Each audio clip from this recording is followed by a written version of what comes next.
The finish line is in sight, and the action is still peaking in the chase to Sunday gold.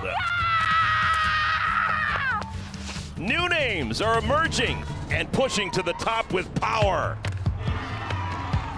while familiar faces continue to dazzle with unlimited ability, making every pitch, every swing, and every moment count.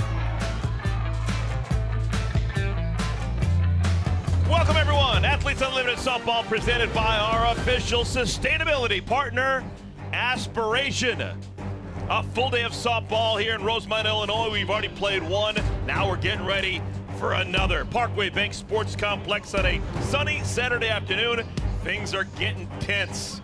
Man, that Geico leaderboard is all bunched together. You got Haley Mcquillen and Shannon Rhodes already with one game under their belt. They have leapfrogged into the top two spots on the leaderboard. Hello, everyone. Glad to have you with us. With my partner, Danielle Laurie, I'm Eric Collins. This is totally new. First year of Athletes Unlimited Softball. The last weekend, we knew that it was going to be Kat Osterman as our champion. Last year, Alicia Ocasio had a healthy working margin here in the final weekend. But now, we don't know what's going to happen for the remainder of this season. And I love it. I mean, today for Team Mulipola, it's the first time Mulipola has not been in that leadoff spot. She's worn that gold uni every weekend. So this is a big deal for their team, especially if she wants to make a good push to be the champion at the end of this. Coming off of a loss last night, today is going to be very important for her. But they are going up against a very tough Team Denham. Amanda Lorenz. She was the third pick. Rachel Garcia was number 1, and Amanda Lorenz was number 2. Excuse me, that was huge. Home run city. Danielle Gibson had her second home run of the season yesterday as well. Things just seem to continue to keep clicking. Gwen Svekis, it's almost like Alyssa Denham knew some hitters were going to heat up at the right time, and she picked them. Tori Vidalis, no doubter. I mean, 5th home run of the season for her.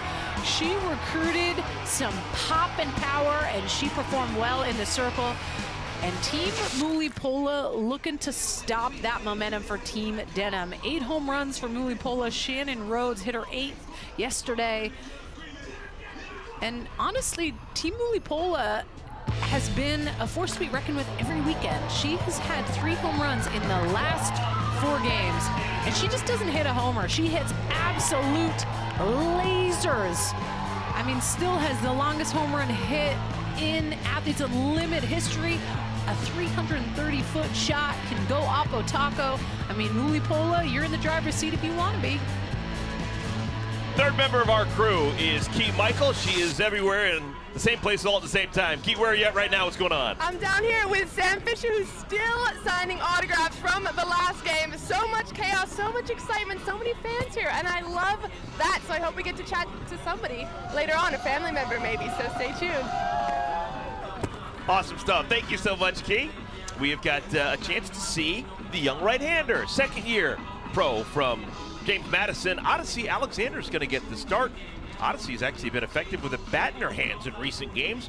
She's going to be in the circle to begin our ball game. Get the start for Team Mulipola. And I like that. Odyssey, brings so much to that circle, so much confidence. She throws the ball hard. She mixes speeds well. Today, I want to see her use that changeup, but more importantly, I want to see her go up in the zone. I've seen her spread a lot east-west, curveball pitches like that, but I remember her in Oklahoma City. It was the rise ball that was the difference maker for her. Odyssey Alexander will face this 9. Team Denham starts with Amanda Lorenz. Aubrey Leach hits second. Savannah Jaquish followed by Tori Vidalis last night, 2 for 4 with a double and a homer. 4 runs batted in. Kaylee Clifton hits in the 5-hole. Rachel Garcia will be the pitcher. She'll hit in the 6th spot. Danielle Gibson, Gwen Svekis behind the plate, and Megan Wiggins hits 9th in center field. Second game of our twin bill this afternoon. We'll have 2 more games tomorrow, and then season 3 of Athletes Unlimited Softball will draw to a close. First pitch of the ball game, Amanda Lorenz takes ball 1.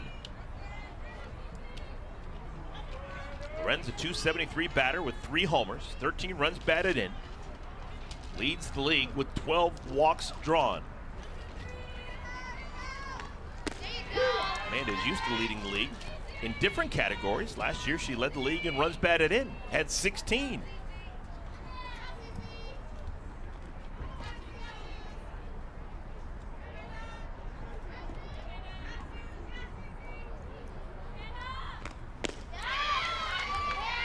that low and in spot, Eric, I'm going to pump Amanda Lorenz down and in all day. I know she can cover both sides of the plate well, but her wheelhouse is that up and in. She can turn on a pitch. She can go with a pitch. But if you can get enough movement down in the zone and hit a good spot, it's a tough pitch. High pop-up. It's going to be playable for someone on the infield. Sydney Romero, first out of our ball game. The defense has been really good every game we've seen so far this weekend here at Parkway Bank Sports Complex. Team Mulipola has an outfield of Zirkle, Hayward, and Davidson left to right. Infield, Lily Piper next to Hannah Flippin, Sydney Romero, Courtney Gano, and the captain, Deja Mulipola, calling pitches from Odyssey Alexander. Hannah Flippin, oh, by the way, has been part of 8 double plays. She's had a glorious defensive season at shortstop. First ball swinging. Aubrey Leach fouls it back to the screen.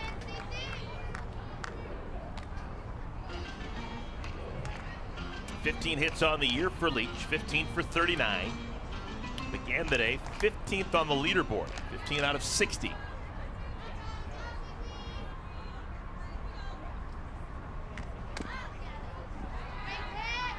Oh, and 2.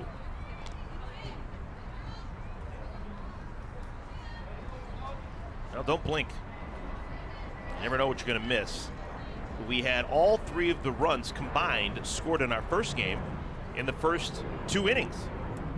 Team Mcquillen scored twice in the first inning. Team Chichester scored once in the second, and it was zeros the rest of the way.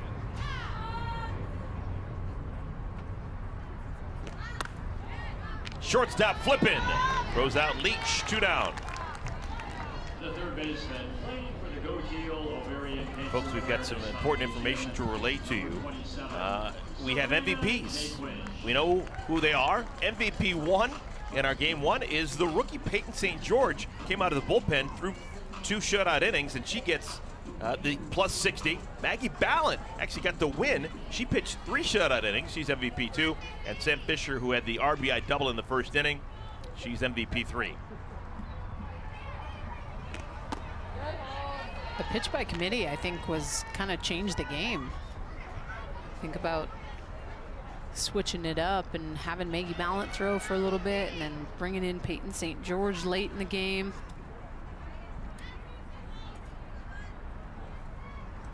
Savannah Jaquish. Off the glove of Lily Piper. It's a foul. It's amazing that Piper is able to get to that ball 5 feet into foul territory.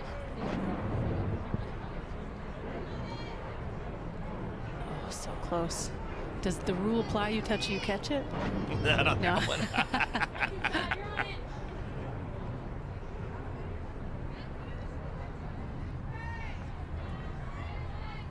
Ball and a strike to Jaquish.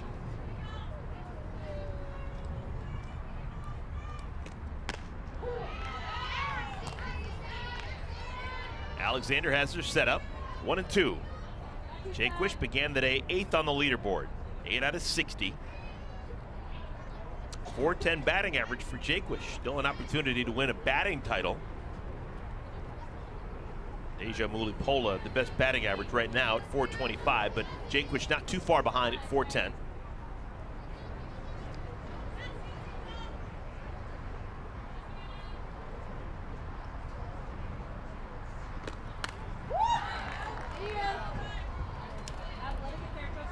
Now, Team Denham yesterday, a big-time winner, 10-4 over Team Chichester. Team Mulipola, they lost yesterday, 1-run game, 5-4 against Team Mcquillen. And a lot of people who paid close attention to Athletes Unlimited, very impressed with Alyssa Denham and the team that she selected in her first draft as a captain. This Denham bunch is good. Well, and it was just such a statement, I think, out of the gate to pick Rachel Garcia, knowing that I need someone that's going to help complement me, and Rachel Garcia primarily up in the zone. And then you look at some of the power swings that she has in that lineup. Danielle Gibson with her 2nd home run yesterday. Gwen Svek is heating up. Obviously consistency with Amanda Lorenz, Savannah Jaquish. High drive, playable center field. Victoria Hayward worried about the sun, and that's a veteran. Oh, that's the veteran. Victoria Hayward's played a bunch of games on this field, plays it beautifully. A 1-2-3, top of the first inning. We've got royalty in the building. How about that? Recently retired Michigan head coach Carol Hutchins spending the weekend here in Rosemont. Hugs all around for one of the greatest to ever be involved in this great game of softball.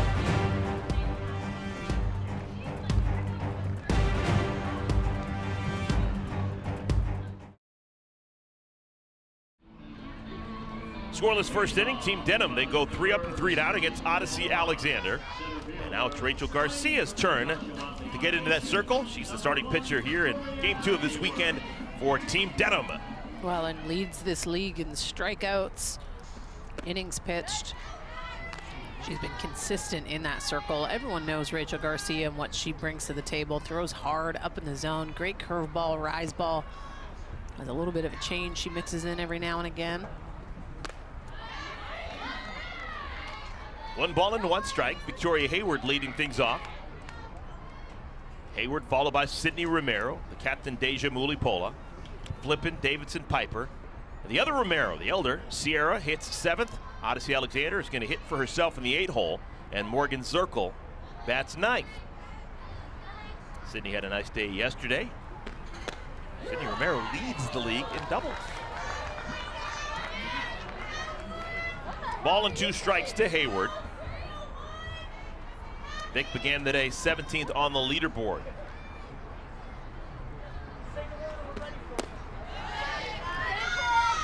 And this was the last pitch. The one before that down, I like that spot. You see Victoria Hayward a little shocked, but they have expanded the strike zone a little bit. A little bit higher, a little bit lower, as well as being able to get that river. Almost looks like Rachel Garcia has just added more of a down pitch to her repertoire. We know she's a rise ball pitcher, but going down in the zone a little bit more.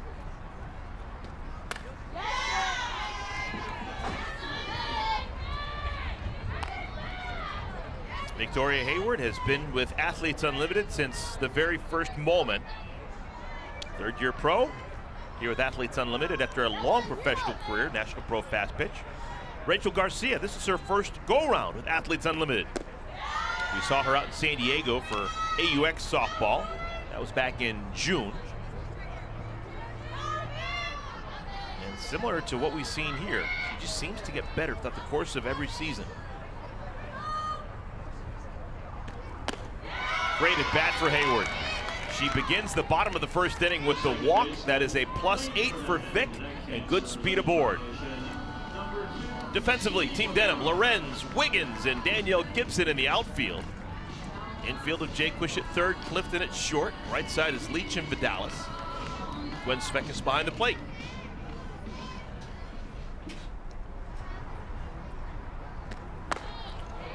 Romero swings and misses at the first pitch. Sydney's hitting really close to 400. 395 beginning the ball game. 17 hits and 43 at bats.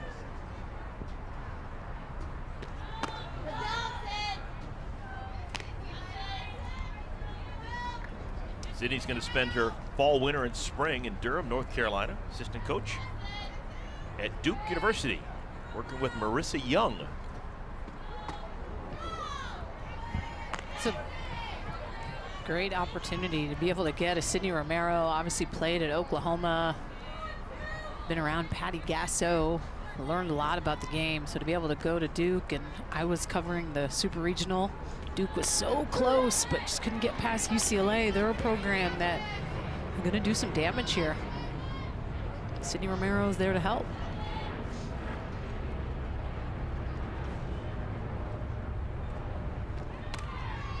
Pitch was in, and Romero fights it off somehow. I think that may have hit her if she hadn't hit it foul.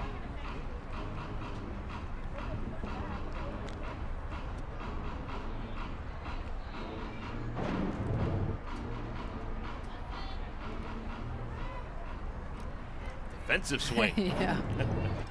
Get it away from me. Now that's an aggressive swing. fouls it right back. Well, and now just even being able to go up in the zone like that a couple times to Sydney Romero, I'd almost try to snipe one of those low drop balls away that she threw to Victoria Hayward that she was able to get called for a strike. Have something moving down in the zone, get it going away. Down the right field line and out of play. Victoria Hayward's been off with the last couple of pitches. She's getting her speed work in.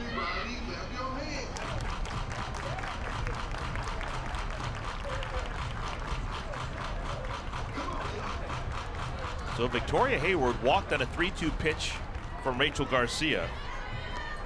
And now another long drawn out of bat. Rachel Garcia working against Sydney Romero.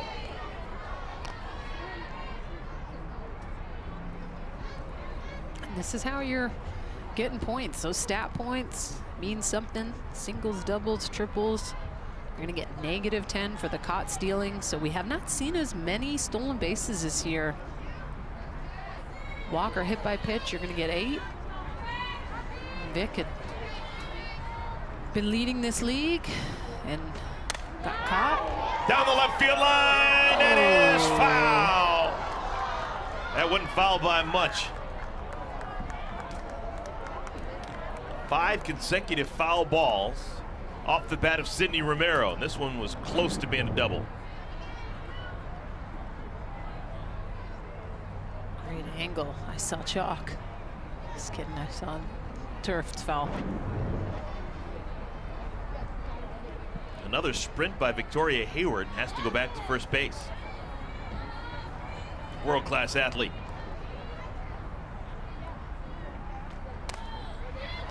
Little blooper! Clifton can't make the play.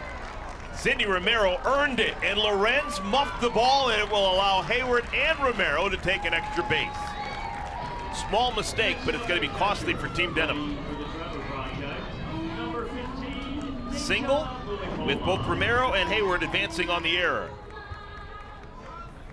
When you see Amanda Lorenz, she's not running all out because she knows that Kaylee Clifton is backing up. So if Amanda Lorenz is going balls to the wall, to the ball, there's a good chance she might collide with the shortstop.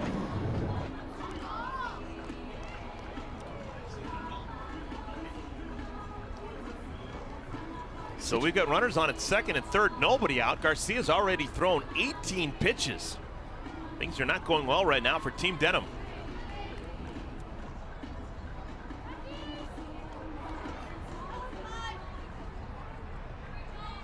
I didn't see this at first blush, but did this ball hit Clifton's heel?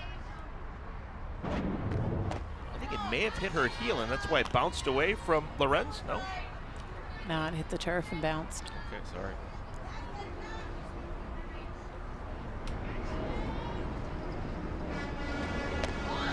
Here's Deja Mulipola. Mulipola, the captain, finds herself in the 4th spot on the leaderboard, but it's so early. There's a lot of points to be had here. First inning of a 7-inning game.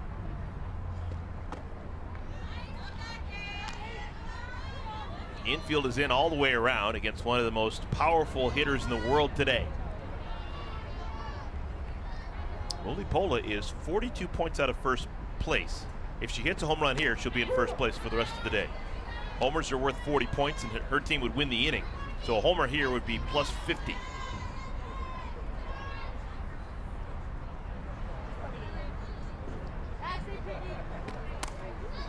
Three balls and 2 strikes. Again, Garcia having to work, has not recorded an out, and has already thrown 23 pitches.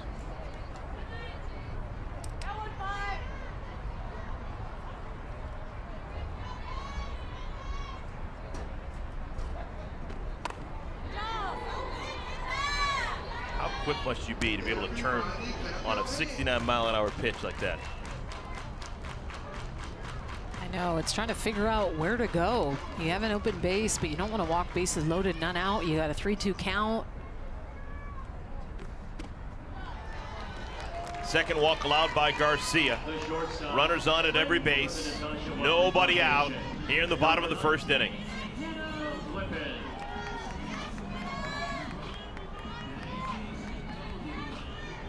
Hannah Flippin hitting in the cleanup spot. 2 homers for Flippin on the year. Began the day 10th on the leaderboard and almost got hit on the arm.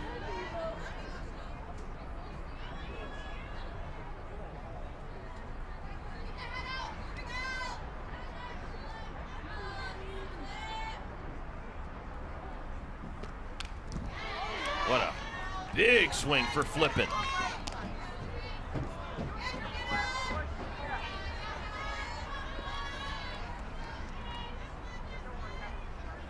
Two walks, a bloop single, and an error.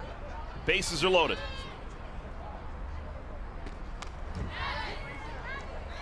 One and two. Well, of all the pitchers this year with Athletes Unlimited, if they're going to get out of a bases loaded, nobody out situation, Garcia may have the best odds with the stuff that she has. She's got a good fight here, some solid hitters. Hannah Flippin, just good quality at bats. Mia Davidson and the pop she has on deck.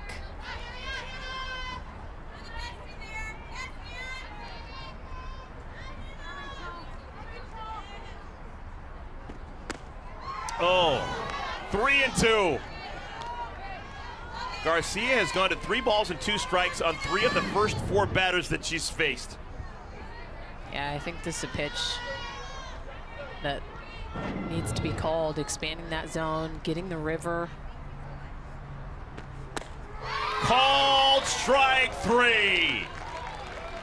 1 down. Struck her out twice. You always get a little fired up when there's a pitch that you feel in your gut should have been called a strike. That next one, you just add a little extra something on it. That one coming in at 70 miles an hour. You heard the pop of the mitt. Mia Davidson, rookie from Mississippi State. 3 homers, a batting average of 300, right on the nose.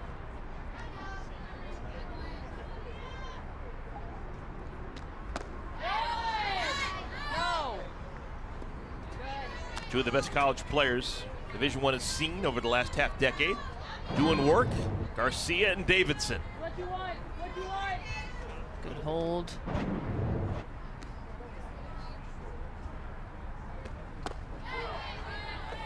Garcia needed that one, 2 and 1. And it's a different type of heat on the hands. Garcia hits quality spots on the inside, and 68, 69, 70 miles an hour on your hands at a good location. It's a tough pitch. 3 balls and a strike. Davidson with a wonderful eye. Only Amanda Lorenz with more walks than her so far this season. 3-1.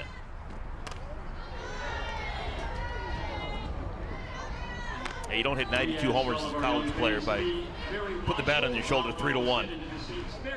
In attack mode, she flips it foul, so yet another 3-ball, 2-strike count.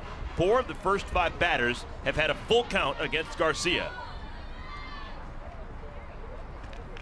Oh my goodness! Back-to-back looking strikeouts, Garcia!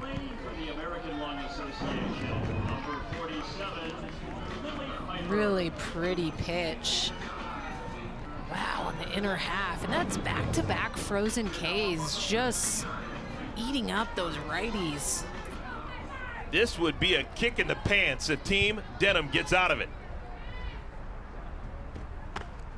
But there's always a different feeling with bases loaded 2 outs than bases loaded none outs. And Rachel Garcia has just worked her magic.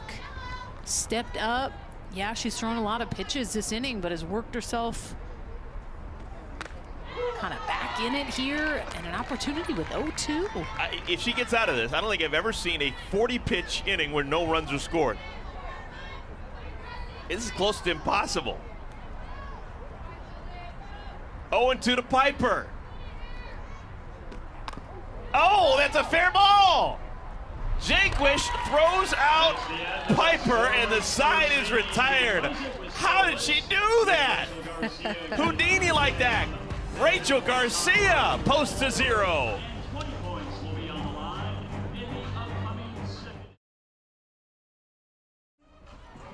Neither team able to score in their half of the first inning, even though Team Mulipola sure had a chance. Bases loaded, nobody out.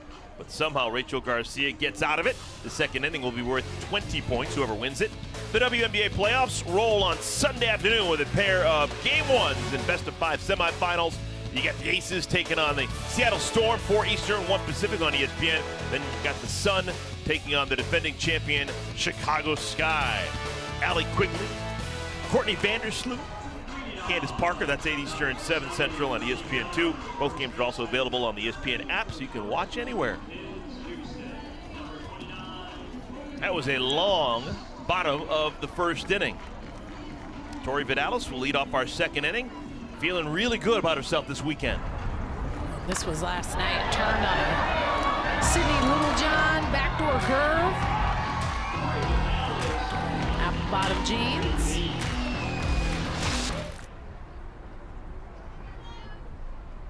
Vidalis, Clifton, and Garcia battling against Odyssey Alexander in the second inning.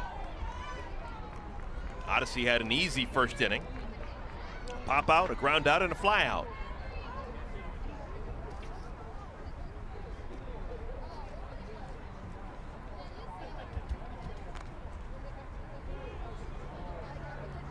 Seen a lot of pitchers this weekend. A lot with Daniel O'Toole yesterday, and just right now with Odyssey Alexander looking at the ball and looking for something specific to make sure that's the one they wanted to play with.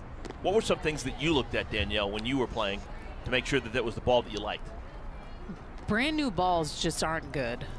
Like, if you can't get a good feel, and those newer brand new softballs tend to be a little bit more tacky, and at times usually you're using the dirt to be able to kind of get it roughed up, but they have to deal with the turf. They don't have a lot of dirt, so one that is kind of scrouched up pretty good.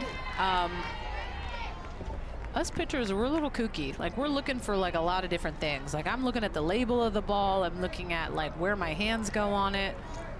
But at the end of the day, it's a feel thing. You put the ball in your hand, doesn't feel good, throw it back at what you want. What's the most important part of the ball? Is it the seams or is it the flat part? No, it's just, I mean, the seams are everything. You want to be able to have some finger on that seam to be able to make that ball wiggle and dance the way you want it to. Everyone holds pitches a little bit differently.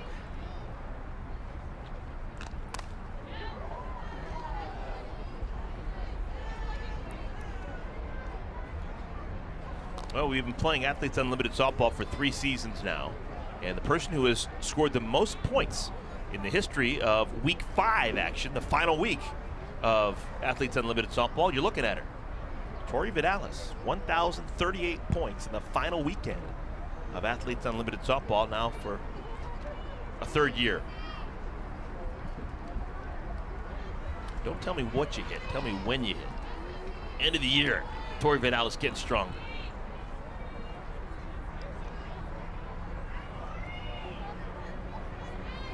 Vidalis began the day 12th out of 60 on the leaderboard. Batting average over 400 at 405. Softly to the shortstop. Flippin surrounds it. That's now 4 in a row retired by Alexander to begin the ball game.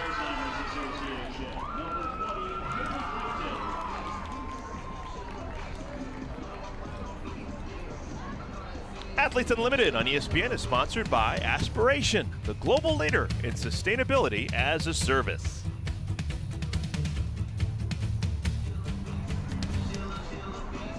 Kaylee Clifton next in line.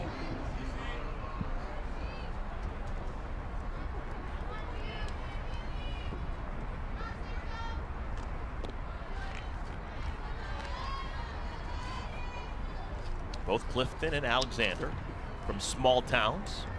Clifton is from Wayne, Oklahoma. Odyssey Alexander is from a small town in Southern Virginia, close to the North Carolina border.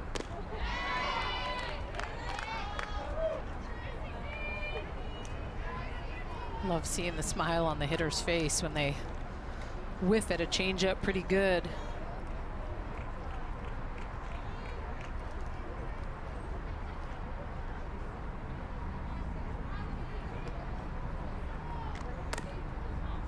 Foul ball. Hey, this time it stays in the glove of Lily Piper.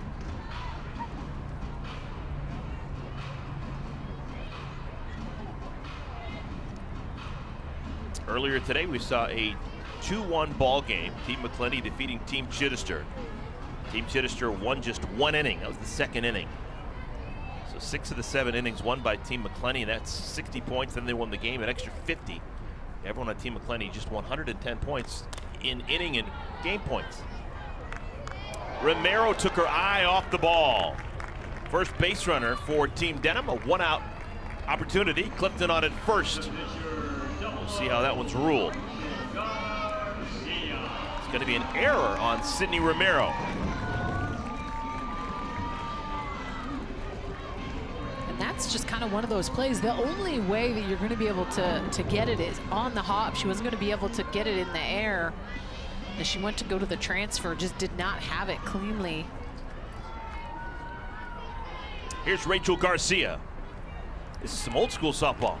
This is like Jenny Finch versus Lisa Fernandez. We've got both starting pitchers batting. You got Garcia hitting in the 6th spot. You got Ozzy Alexander hitting in the 8-hole. That's the way it used to be played. It's like Danielle Laurie playing back in the day. So we'll put Garcia as Fernandez just with the UCLA tie? Yeah, we'll do that. Yeah. It was a while ago, but frequently your best hitter was also your best pitcher. Wasn't that uncommon? I know, I don't like how that trend has changed. Pitchers are athletes. They used to say pitchers are the best athletes on the field. I believe it.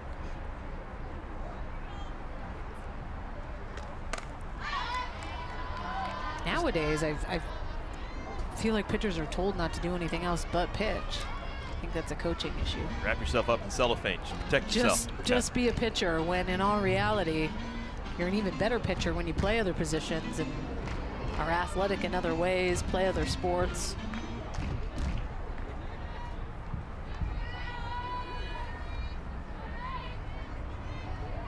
Two balls and a strike to Garcia. Lashed foul.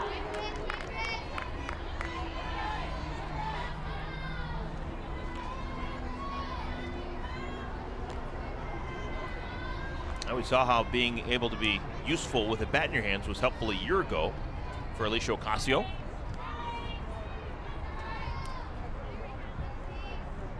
There's Ocasio. On the ground, could be 2. Second for 1, on to first, not in time. Garcia busting it down the line, keeps the inning alive.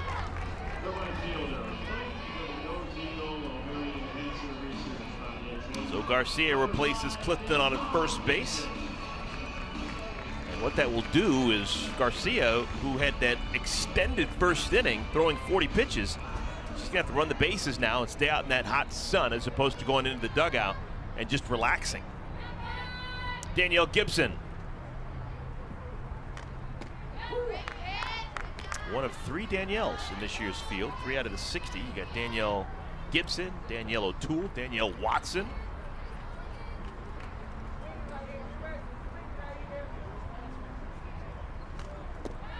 Ball got away from Mulipola, and Garcia moves into scoring position.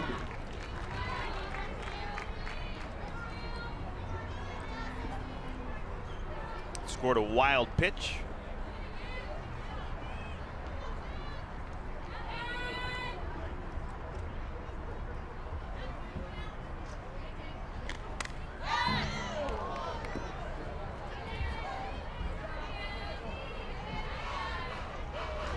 Gibson, .310 batter, 9 hits and 29 at bats, 2 homers, 8 runs batted in.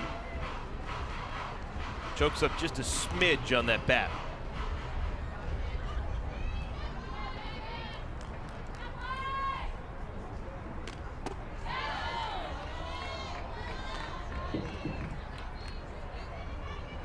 Good spot by Odyssey Alexander. Just gonna go change.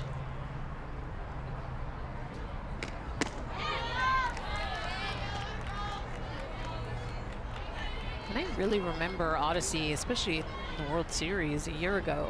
It's just, she climbed the ladder so much. It was that rise ball. I just haven't seen it as much in Athletes Unlimited. A lot of spin on that. Alexander knocks it down, uses the glove to flip it over to first, and the side is retired. Alexander works around that error committed by the second baseman Romero. We're still scoreless here in Rosemont.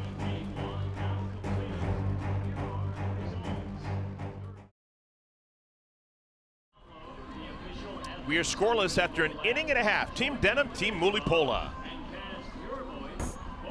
Hey, let's talk about this strike zone. They've expanded it a little bit, gone a little bit lower, getting river, and this is just an example of today. And Rachel Garcia threw a lot of pitches in the first inning. This one up in the zone to Mia Davidson with the strikeout looking. Another one really being able to spread the inner half. I like that spot. If you're gonna be able to get that pitch, Rachel Garcia, keep pumping the in, girl.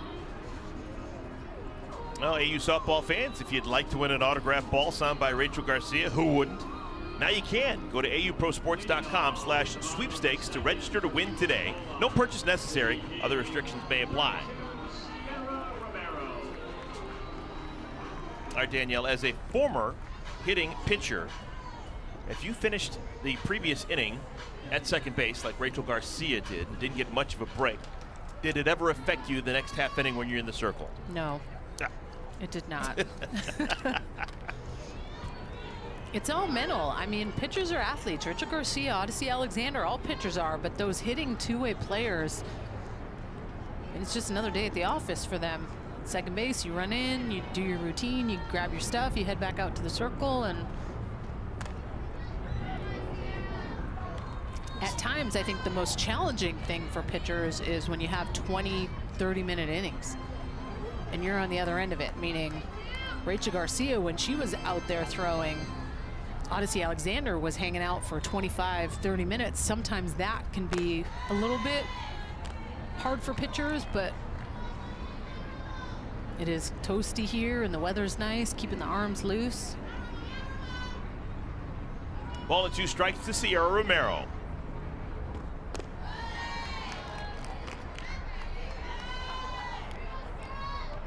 After Romero, Odyssey Alexander will hit for herself and Morgan Zirkle. Rachel Garcia needed 40 pitches to get through the first inning. Another defensive swing. Jaquish with the pirouette throws out Sierra Romero.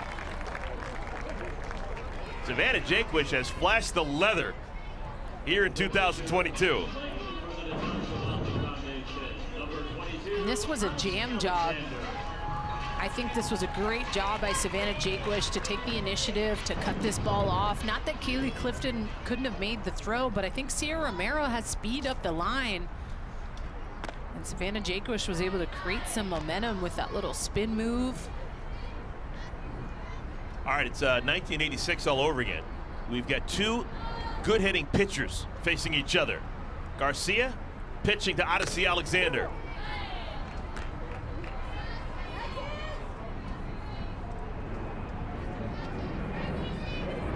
Wasn't that long ago, Lauren Hager, pitching in Florida, was the all-time home run champ in the history of the SEC, was just passed by Mia Davidson. So it's not totally dead, but good hitting pitchers used to be everywhere. That was the thing. I don't like that shift.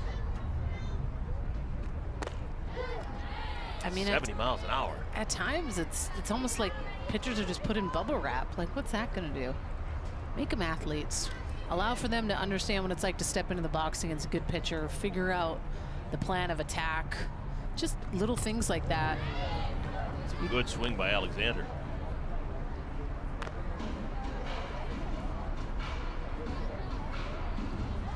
Odyssey in 7 at-bats has 3 hits.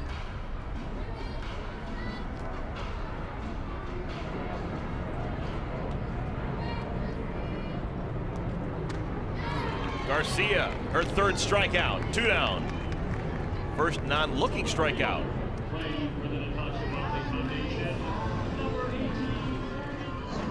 It's a really good setup pitch. The plan of attack against Odyssey Alexander, busting her in and then finishing her on the outer half, that curveball. A lot of movement. Morgan Zirkle.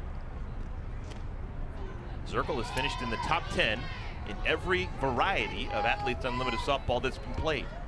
2020 and 2021, the championship season, top 10 finish. And earlier this summer, in June, in San Diego, finished top 10.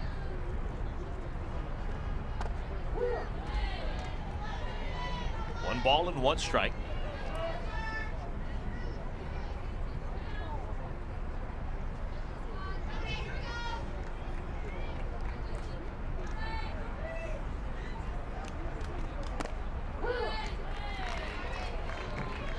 Circle's the 9th batter in the lineup. Talk about the depth of the pitching staff for Team Denham. You got Alyssa Denham, you got Alicia Ocasio.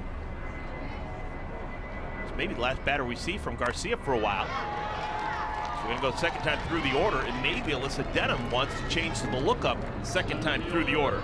It's a 2-out single by Zirkle. Good speed aboard.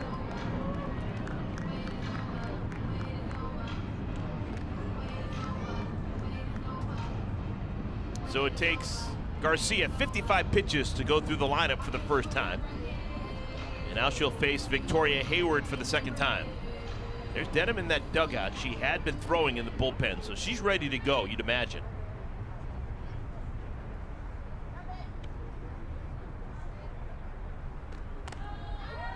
And with Denham being the captain this week, it's her prerogative to insert herself into the game whenever she wants, and it would be to her benefit to pitch and pitch effectively, because you get 4 points for every out you record as a pitcher. She's trying to move up that leaderboard. Right now, the only way she can pick up points is with inning wins, but she can make herself a more viable candidate to move up the leaderboard if she puts herself into the game, and since she doesn't hit, she needs to be in that circle. And a little bit of a different type of pressure being a first-time captain, especially in week 5, when you're pushing for that top spot on the leaderboard. Do I put myself in because selfishly I want those points?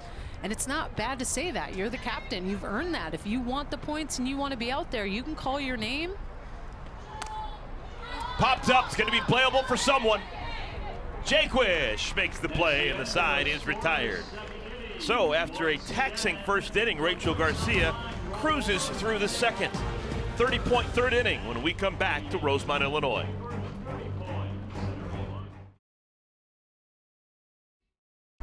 Hi, Key, how's it going?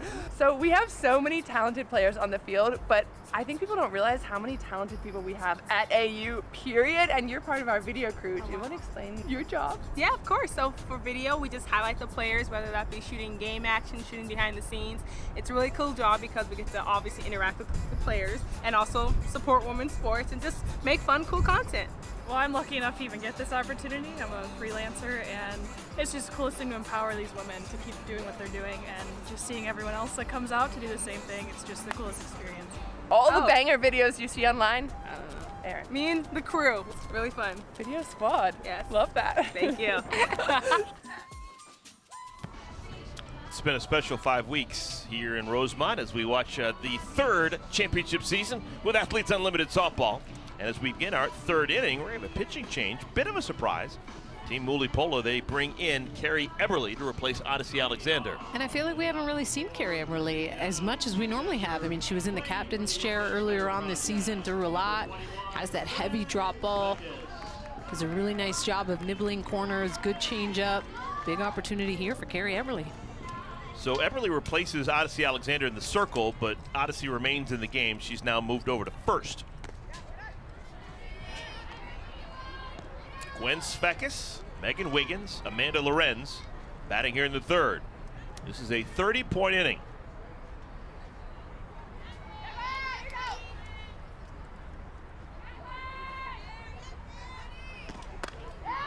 Into the gap, right center field. Hayward's on her horse. She'll have to play it off the wall. Svekis in trouble. Oh, the throw was not on line, and Svekis into second safely. A good throw may have had Svekis at second. It's a double. Swinging early in the count. Drop ball just leaks over plate, straight to the wall. And Victoria Hayward had a shot. This was a great bounce off the wall. And Svekis is going to head back to the dugout as she can be replaced by a runner.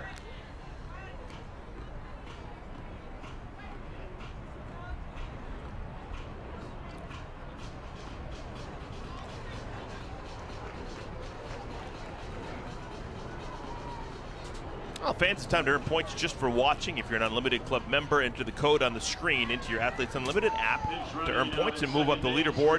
To get the app, download it today for free and get access to great AU content and experiences all season long. The runner will be Rachel Lewis. Fans here in Rosemont giving her a hand. She played unbelievably well in the Big Ten. Northwestern just up the road. So Lewis at second, nobody out for Megan Wiggins.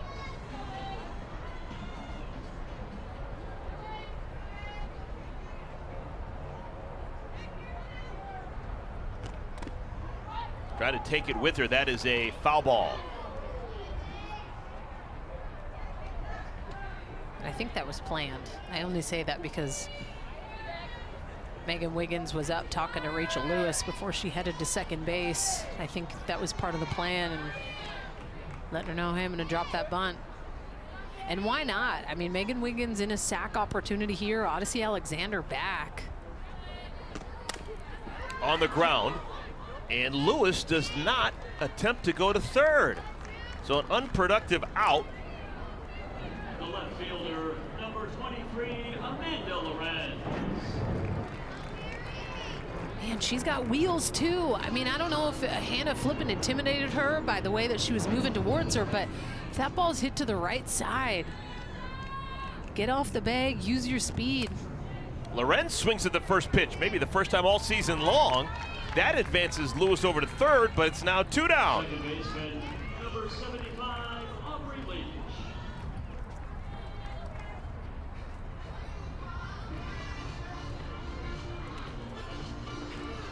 So the last hope for Team Denham in the third inning is Aubrey Leach. 30 points on the line.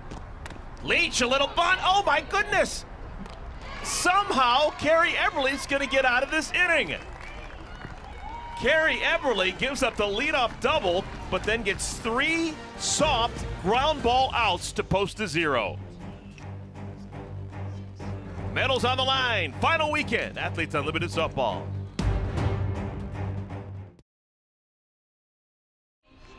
Bottom of the third inning, it is a scoreless game. Team Mulipola, Team Denham. Should Team Mulipola score a run, they would win the inning, and 30 points would go to every member of their team. Yesterday, Amanda Lorenz, opposite field home run. Third homer of the season for Amanda. She's been one of the most difficult outs in the game over the last couple of seasons, and she joins us now. She's out in left field. Yeah, Cece. Hey, Amanda, thanks for talking to us. This is Hey, another guys. tight game. Gosh, wouldn't expect anything less for the last weekend, right? Yeah. I know you're one of the best hitters that the world has these days. Do you prefer 10 to 8 games or these 1-0 nail biters? I'm a hitter, so I like 10 to 0 games when I'm on the 10 side. Nah. Amanda, talk to me about like your game plan when you step in the box against the pitchers in this league. You obviously know them well, but I want to know the mindset of you as a hitter when you're going up to face, you know, like a Carrie Eberle. What is your game plan stepping in the box against her? I always focus on myself first, so I'm trying to trust myself and just see ball, hit ball. I think that's been my plan my whole life, and so there's no reason to change it now. I think the only thing that I've adjusted once coming to the professional level is I forced myself to try and hit earlier in the count than I did in college. I used to work deep counts in college and before then, so now I'm just trying to get a good swing off early. I actually mentioned this on the air just a moment ago. You swung at the first pitch just a moment ago. I can't remember you swinging at the first pitch all season long. Gosh, it was right what I wanted. It just sometimes, dang it. Amanda, That's Shay. bases loaded. Last Average. couple innings ago, none out. I mean, talk to me just a little bit about the pitchers in this league, but more importantly, like Alyssa Denham and Rachel Garcia and just the fight of Rachel in that moment. Yeah, what a staff. Yeah, Rachel is such a competitor. She always has been, so I think that nothing phases her. So I don't think that it changes if bases are loaded or if there's no one on. I don't really think that it changes Rachel's plan of attack. So as a defense, that's super comforting knowing that you have such a freaking competitor on the mound. This is kind of a bittersweet week saying goodbye to some pretty, big names in the game. What has that been like for you, kind of getting to be around Amanda Chittister and Danielle O'Toole and your friendships with them and just kind of saying goodbye to them? Yeah, what an honor to play on the same field as them.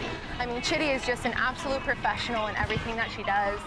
Her passion for the game, her passion for making everyone better around her is just unbelievable. We're gonna miss it for sure, but we'll feel it every day because she made all of us better.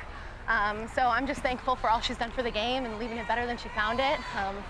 And Thule is so fun and weird and funny. I just have loved being around her and getting to know her better, not only just as a teammate, but as a friend too. I think that's been even more special. Her passion for pitchers and making them better is, she's just super selfless and she's really easy to be their teammates. They're really, really good people, quality people who have made this game so much better. Are your mom and dad here for the last weekend? They're not. They're leaving for Italy on Tuesday. Oh. So they said, yeah, we're not coming. I'm like, okay, I guess I understand. Are they watching? You want to give them a shout out? Yeah, hi Mom and Dad, love you guys. They're going to Italy for their 30th wedding anniversary, so happy anniversary, Mom. I and love Dad. it. Yes. Man, I'm curious. You obviously played in the SEC. You got a Hannah Flippen, played in the Pac-12. Women come from all over, but there's such a close sorority of players. When was the first time you knew of Hannah Flippen growing up? Hannah Flippen and I played travel ball together. So her junior year, my freshman year is when we started playing together. So I've been learning from Hannah Flippen for a long time. So I know that I wouldn't be here without having Hannah Flippen as a teammate from such an early age. She just absolutely makes everyone around her better, and she just does everything right. She's such a quiet assassin over there. Such a leader, leads by example, and she's just an awesome human. I loved that you had that connection. It's amazing how small the softball world can be sometimes. Well, Amanda, there's 2 outs. We're not going to take up too much of your time. Thank you for spending some time here in the 3rd inning with us. Thanks, you guys. I cannot believe the blue team hasn't scored a run yet. Plenty of time. A lot of innings remaining. Thanks, you guys. 2-out walk to Hannah Flippen. She is aboard for the first time today. Walks are a +8, so Flippen is aboard. If Flippen comes around to score, it would be a inning win for Team Mulipola and a +30 for everyone on the roster.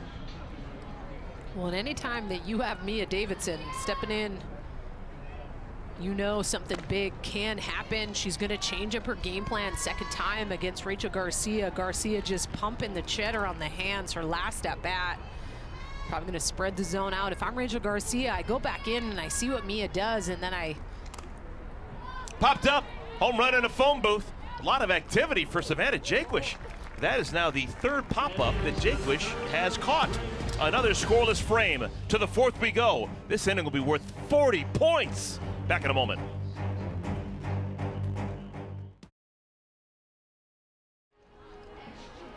Tighter than a tick here in the village of Rosemont, Illinois. Scoreless ball game. As we play the 4th inning, this will be worth 40 points to whichever team wins it. Here's our Sunday night baseball matchup. You get the Braves chasing the Mets in the NL East. The Cards, they lead the NL Central.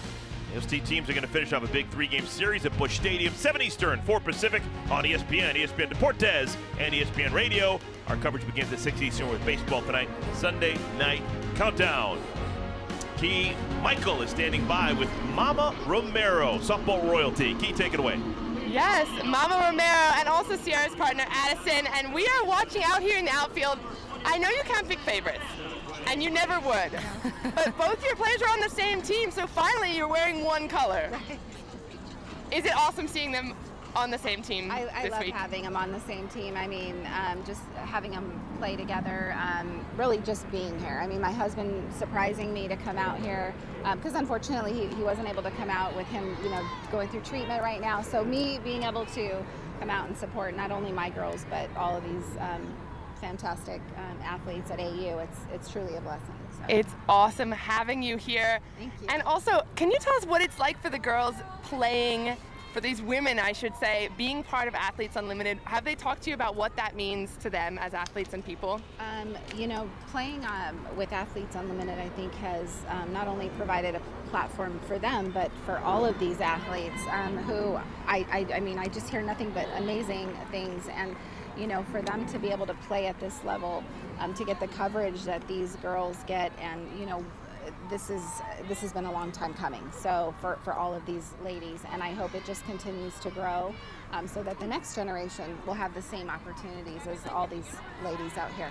And speaking of opportunities, their little brother Mikey just got drafted to the major leagues. I know they're super proud of that, and you must be so proud of him as well. I am. He just got, while I was on my way here, he just got moved up to single A, and so he'll be playing in Salem, so I'm excited for that. So really proud of him. We're proud of him. We're proud of the whole family. I'm so glad you guys are part of the Athletes Unlimited family. And do we think we might see a couple of the sisters next year? I sure hope so. I hope if Athletes Unlimited will have them back, I can guarantee they'll be back, because they have so much fun here, and that's all they talk about is how much fun they're having. So. Well, I cannot wait to see them back. Thank you so much. Thank you.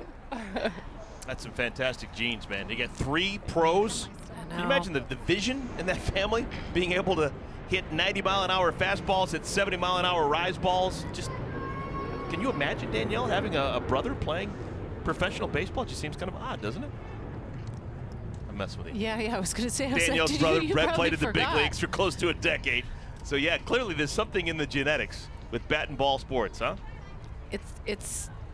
I remember when the Romero sisters posted Mikey getting drafted, and had posted on their Instagram, and just the family dynamic, and we're all hanging together and giving him a big hug, and it reminded me of when my brother got drafted, and just it's an emotional experience because everything's just playing off at the right time. Oh, Jake was hitting down to second! Oh, she's out! What a play, Mulipola! A laser beam to second, and that's the first out of the inning. Jakewish wants to challenge. She's not the captain, so it's not her decision. And Alyssa Denham is the captain. She's going to make the decision. She's out. Could look like it got her on the helmet. Okay, well, it's Alyssa Denham's call to make, and she wants to use the captain's challenge. So this call of out on the field is going to be reviewed. Our replay official is Rachel Palmer. She'll have the final say, but the call on the field is out. Is there video evidence to overturn this call?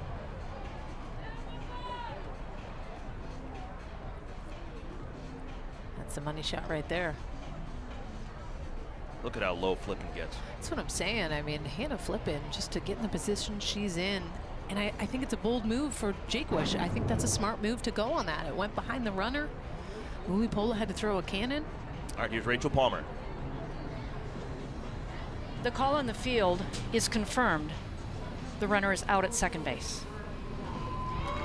Thank you, Rachel. All right, the call on the field is confirmed. The captain, Deja Mulipola, helps out the club by getting the first out of the inning, catching Jakewish a little bit too frisky on the base paths. And that's technically ruled a caught stealing? No, that's incorrect. It is not. It's just an out 2-6.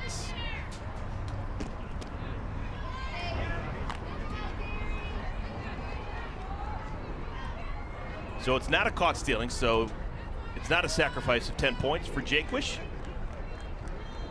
But it is an out, and a very important inning. This is worth 40 points. Carrie Eberly hadn't thrown a strike. Is that now 8 consecutive balls thrown? She walked Jakewish on 4 pitches, and now she walks Vidalis on 4 pitches. She is fortunate to have just a run on at first base and 1 out. Yeah, just trying to figure out the strike zone a little bit. I thought that 3-0 pitch looked good, but wasn't able to get it. Now Kaylee Clifton is the batter. Remember, Carrie Eberly is a double play waiting to happen. She gets so many ground balls behind her, and she's got Hannah Flippin working shortstop. So if anyone's going to turn a quick double play, it's Flippin, who has been involved in 8 double plays already this season.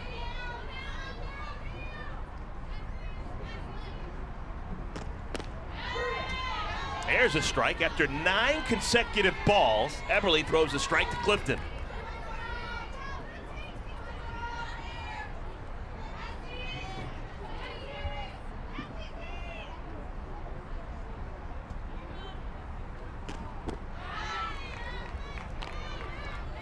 And that's the thing about a drop ball pitcher. If you're having a day where you're having a tough time getting the drop ball for a strike because it's too down in the zone, you got to be able to rely on something else, whether that's your off speed, whether that's a fastball, whether that's a rise ball. And Carrie Eberle is primarily down 85% of the time. Has an off speed and just showed us right there at 57 miles an hour, but drop ball pitchers at times can struggle if they can't bring that drop ball up and get it for a strike. 2 balls and 2 strikes. Vidalis the runner on at first. Scoreless ball game.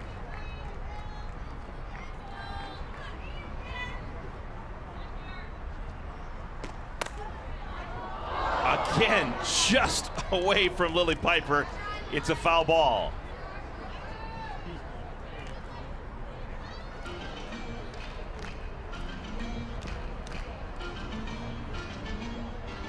I think Piper's got a couple of rug burns.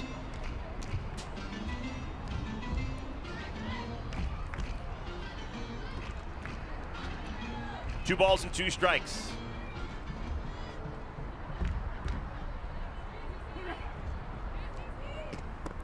Ooh, that hit her. So back-to-back walks and now a hit batter and runners on at first and at second with 1 out. That may have bounced before it hit Clifton. I gotta have a short leash here. I know that Taylor Mcquillen has been warming up in the bullpen. We've had back-to-back walks and then a hit by pitch with a lot on the line, Eric. And I only say that out of respect for the fact that you have 40 inning points on the line. And Carrie Eberle just struggling a little bit, finding that strike zone. Alicia Ocasio will come in. She'll run for Vidalis at second. Clifton stays in the game to run for herself at first. And it's now the pitcher, Rachel Garcia. If I'm Deja Mulipola, I'm thinking about keeping Eberle in only because she can get the double play ball and get out of the inning with 1 pitch. She's just not getting pitches called like that. That's a good pitch.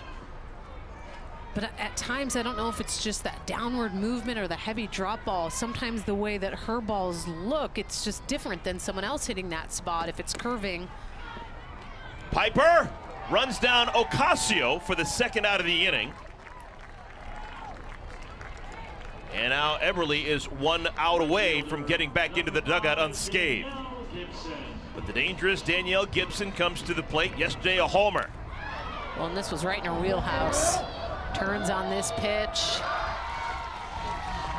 2nd home run of championship season here in Chicago.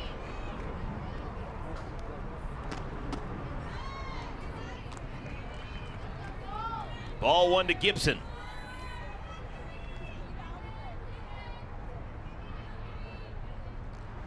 Golden opportunity in the 4th inning for Team Denham.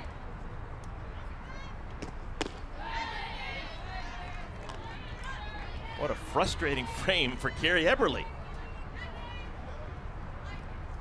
How fortunate was she to get the out at second base? When the ball got away from the catcher, Mulipola, Jake was trying to take an extra base and was cut down. That turned out to be a massive out in this inning. 3-0. Good golly. Rarely see 3 4-pitch walks in an inning, and we might if Eberle misses the plate here. Well, and you also have to remember who's on deck. Gwen Svekis with the double to the wall, her last at bat off Carrie Eberle. Those are things you remember as a pitcher. I want to attack Danielle Gibson, regardless she has power or not. Gwen Svekis put good barrel on her last at bat. Little nubber, and the count goes full.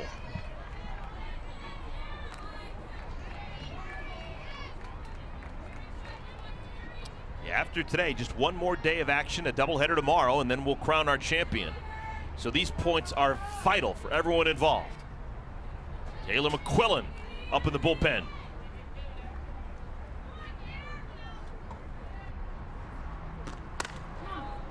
Smothered by Piper, who tags Clifton on the way by, and the side is retired. That's not the way you would draw it up if you carry Eberle. She threw 22 pitches in the inning, only 7 were strikes. Yet she throws up a 0.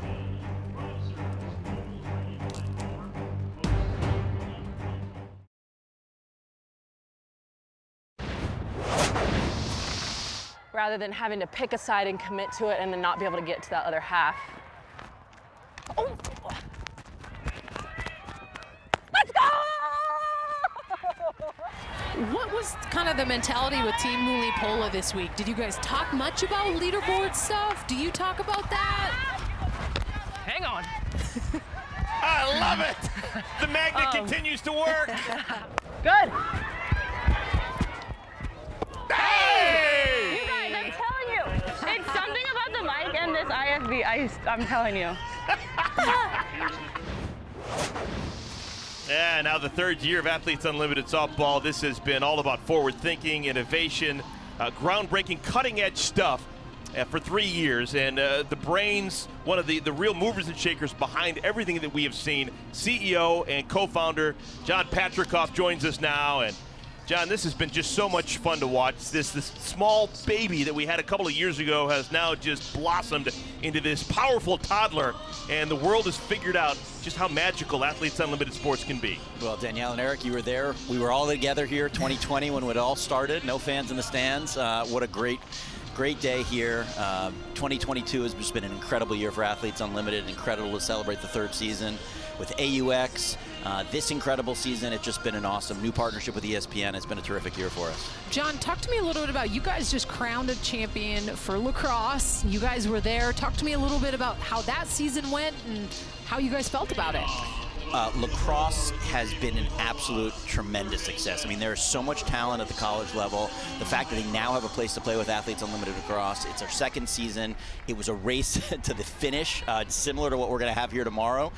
Just this incredibly tight leaderboard race, which I think is part of the excitement of Athletes Unlimited. I mean, the leaderboard, the scoring system has worked so well. I think what everyone's come to learn is that it really values the teamwork. It really values leadership, because it's really the captains that tend to be at the top of the leaderboard, and people who can pull together and create these great teams. And I think that's part of the excitement that we've been able to create, and I think fans have really caught on to that. And John, it's been a stroke of genius, and clearly there was a ton of thought put into it. How you guys have decided that Rosemont, Illinois was going to be your championship season home for softball. It seems like this field, this entire venue with the bubble just outside the parking lot with the fans that are interested, this has been the perfect location. It really has. And you know, you said it at the beginning, Eric, you know, Athletes Unlimited is about innovation. It's about the future, but it also is about respecting and honoring the past. Rosemont has been an incredible home to professional softball. Sherry Kemp brought us here in 2019, made the introduction to the mayor. This has been an incredible home for us, but you know, having people like Danielle involved, having people like Jess Mendoza, obviously being here today with Coach Hutchins, you know, it's so important to remember the past of this sport, where it comes from, and then that really allows you to innovate, because, you know, if you just innovation for the innovation's sake, it really doesn't work. But it's all about understanding the past and understanding how that takes you to the future. John, one thing I feel like that I notice about Athletes Unlimited that you guys do such a tremendous job about off the field is the social media stuff, really getting to know your athletes, the articles, Savannah Collins. I loved the pieces that you guys did on Amanda Chittister and Danielle O'Toole saying goodbye to the game and the letters that they wrote. Talk to me a little bit about their careers. And I mean, they've been here since the inaugural season too, and we're closing that chapter. You know, it's obviously, it is bittersweet. I have to say this weekend I was really looking forward to celebrating Danielle, celebrating Amanda. You know, we've gone through this before last year with Kat and others that have come before.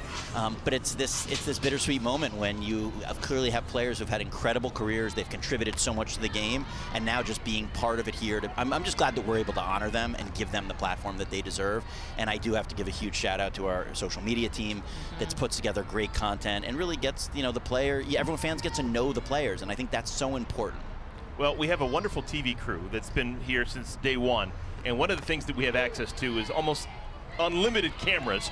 And we're always watching for reactions, and we're looking at home right now at you in the stands, final game of AUX in San Diego, and you turned fanboy.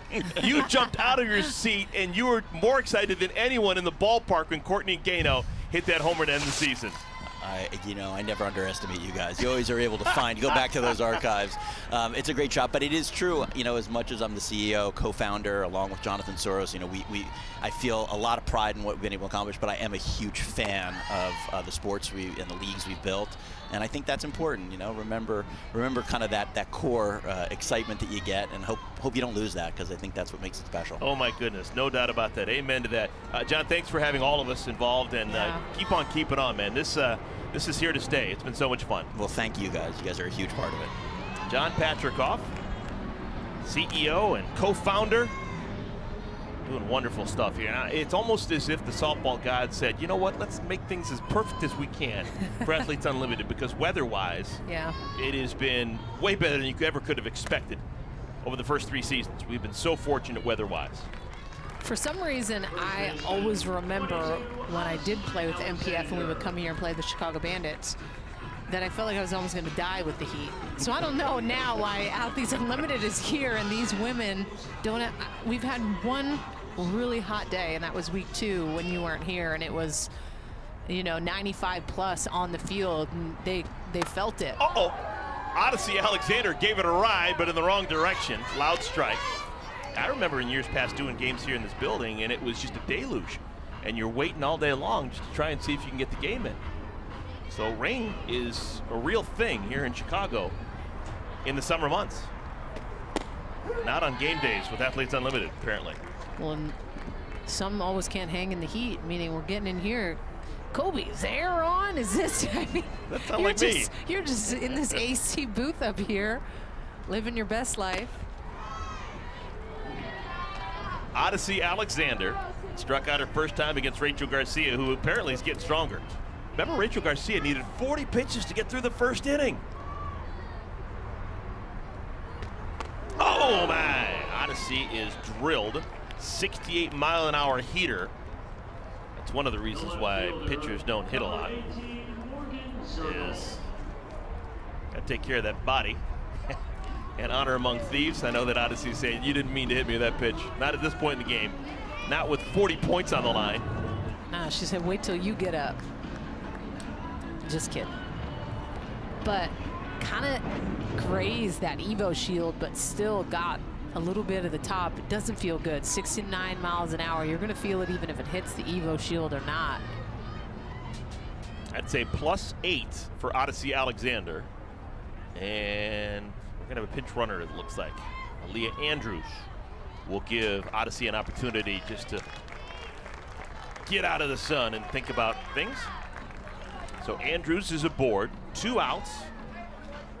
Morgan Zirkle is the batter. The first inning, second inning, third inning have all been tied, so should Andrews score from first base, it would be +40 for everyone on Team Mulipola. And Deja began the day #1 on the leaderboard, but she no longer is, and she needs some points. Deja so far today is a +8. She worked a walk in the first inning, but that's it. No inning points.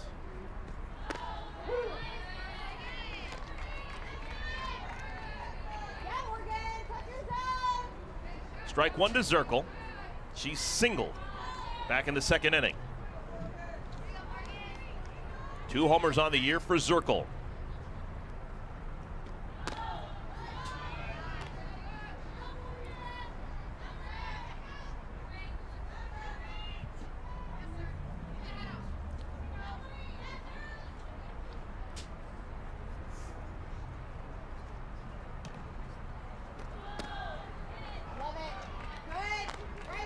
Garcia has her set up. 4 strikeouts for Garcia.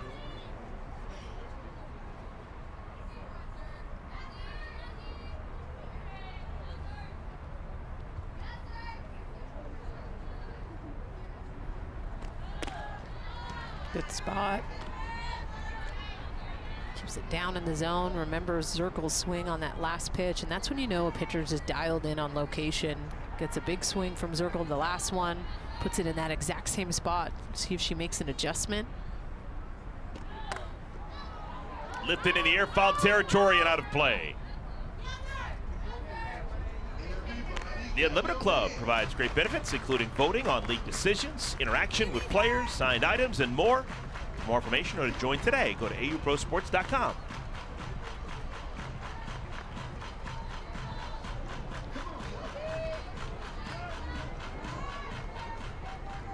ready for the 97th pitch of the ball game from Garcia.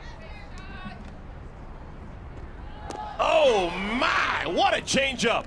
Side is retired. Rachel Garcia somehow gets through the lineup twice with no runs allowed. Everyone's a fan of AU softball, including the CEO and co-founder, John Patrikoff. Yes!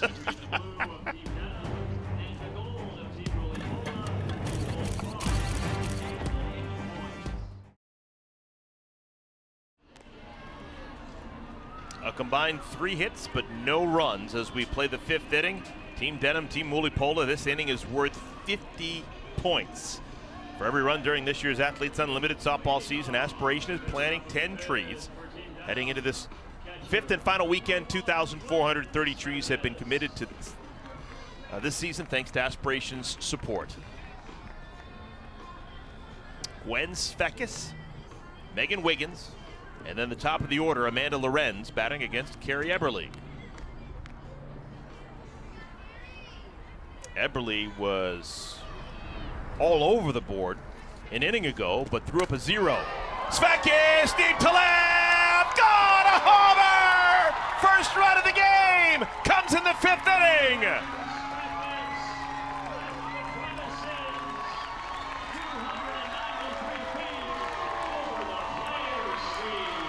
Have a weekend, Gwen Svekis. Second homer in as many days. Are you kidding? And it's a 1-0 lead for Team Denham.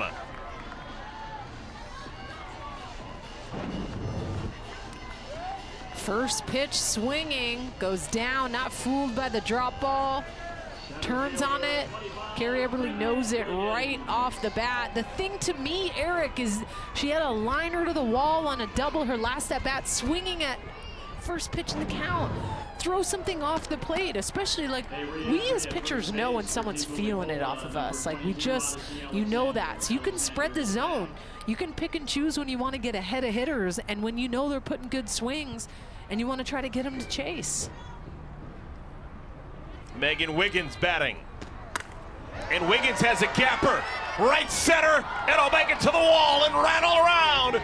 Wiggins, a stand-up 2-bagger.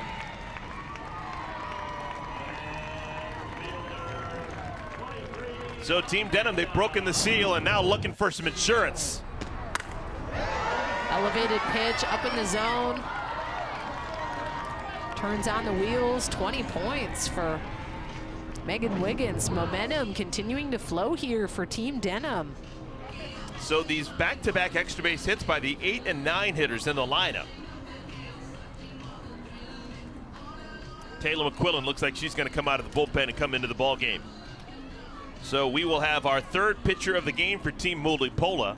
It's going to be Taylor Mcquillen taking the ball away from Carrie Eberly.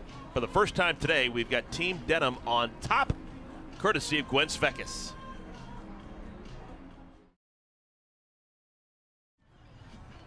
We've got a score for the first time. Team Denham has drawn first blood, courtesy of the home run by Gwen Svekis. And now Taylor Mcquillen will come in with a runner on at first and nobody out. McQuillan has been one of the most well-respected pitchers this year. She's been in high demand every draft. She's thrown the ball well. Sometimes hasn't gotten results, but she is at the top of her game right now. Yeah, she's been spot on with that curveball, that screwball, as well as a backdoor. Lorenz quickly down the line. Did she? Off the wall. Another extra base hit. Wiggins around 3rd. She'll score, and Lorenz has herself a triple.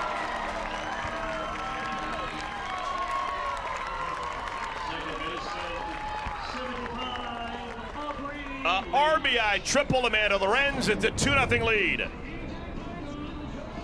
Turns on this pitch, like I said, it's right in her wheelhouse, that up and in. If you keep it down low, sometimes she can struggle a little bit more getting to it, but man. Team Denham is going to try and go for the team cycle here. The last 3 batters, a homer, a double, and a triple. If Leach gets a single, that's a team cycle in 4 batters.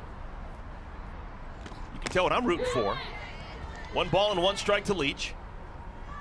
Man, this game has turned. It has turned on a dime. 50 points on the line. And a 2-run working margin for Team Denham, and they're getting greedy. There's nobody out. A base hit will score Lorenz from third. Team Mulipola trying to stop the bleeding somehow. But good luck. Strong part of the lineup for Team Denham.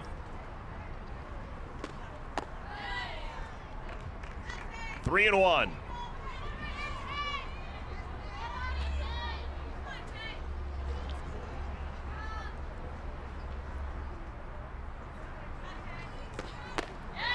Three and two. And the thing right now for Team Mulipola is they have the ability to come back in the bottom half and still fight for those inning points. But if a run gets too out of hand, too many runs on the board, it's definitely more challenging to get back in it. Yeah, there's 7 innings clearly. You can get 10 points for winning every inning. This inning is worth 50, so 5 out of the 7 innings could be won just by winning the 5th. And the leaderboard is going to change dramatically. Deja Mulipola began the day in first place. She's now sitting in the 4th spot. So far today, she has only picked up 8 points because of the base on balls that she got in the first inning. This Geico leaderboard, man, it has been turned on its head today. Mcquillen strikes out Leach. That's an important first out. Third baseman, number 27, Savannah Jaquish. Just blows the curveball by her, spinning. Love that spin look on the pitch with the slow-mo. Big time strikeout for Taylor Mcquillen. Savannah Jaquish next in line. She'll try and bring Lorenz in from third.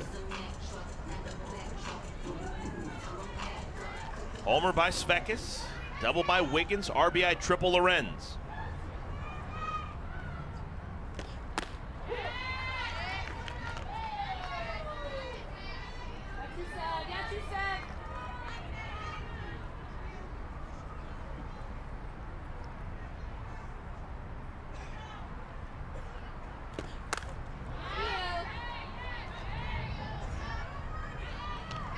Well, the captain for Team Mulipola will have a chance to at least make some kind of a statement in the bottom of this 5th inning.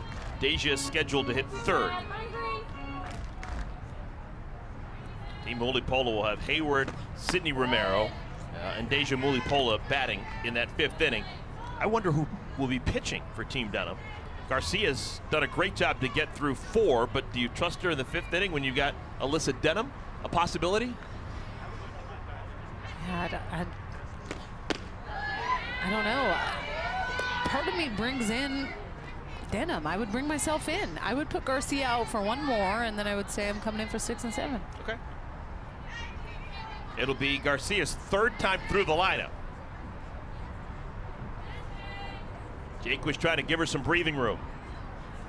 But that's also going off Garcia's pitch count. Because you have to remember, you still got to play a game tomorrow, and we've seen Rachel Garcia throw an abundance of pitches and still be okay, but how I would look at it as a captain is, I don't know if I could maybe go a full game tomorrow. I want to make sure that if I needed to use someone, I would want to bring in a Rachel Garcia, and on the last day, there's a different type of adrenaline rush where it's like, hey, it doesn't matter if I'm sore, if I'm whatever, I'll do what I got to do. But when you have the ability to have someone like Rachel Garcia to help you out, because you know Alyssa Denham's getting the ball tomorrow. 3 balls and 2 strikes to Jaquish. One of the most difficult batters to strike out, Savannah Jaquish, which is so unusual considering the ferocity of her swings.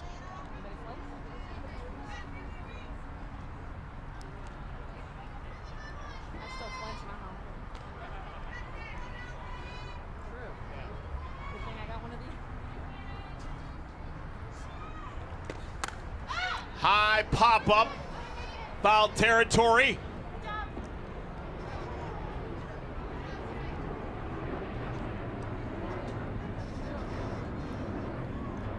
I don't have the number in front of me, but I bet Savannah Jaquish has seen more pitches this year than anyone else.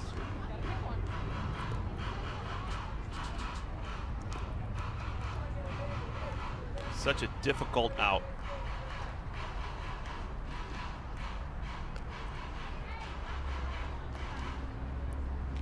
Yeah, they need to get more balls. It's an official timeout as we're running out of softballs. Jaquish has deposited them into the stands, so we need a replenishment.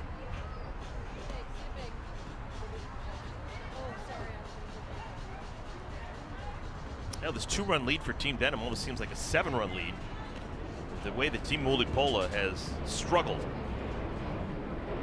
Another run here would be catastrophic, you'd imagine, for Team Mulipola.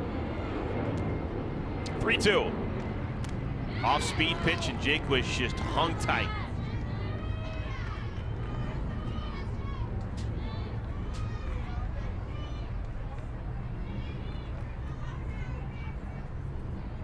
If Taylor Mcquillen could locate that curveball on the hands and bust it in and keep it low, I feel like that could be a good pitch. Savannah Jaquish towing up the line, so she might get jammed. Jaquish has hit 6 foul balls this at bat. The last 5 pitches to her have been fouled away. She's going to get an invoice in her locker.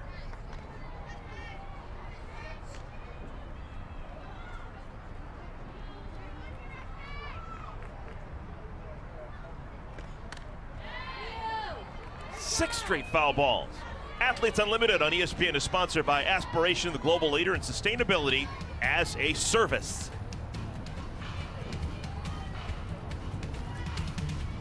Over the years, Andrea Duran, Kelly Kretschmann, one of those hitters just super hard to get anything past, and Savannah Jaquish is in that category. Good God. Locked in. What would you do? Are we going Danielle, if you're out there. Are we going on the 13th pitch? I would throw a low change away, see if I can get her to chase, or a low curveball in, but I gotta keep it low. Wonderful professional at bat for Savannah Jaquish. That is a +8 with a star next to it. Second time that Jaquish has walked. Runners on at the corners. Here's TV Tori Vidalis.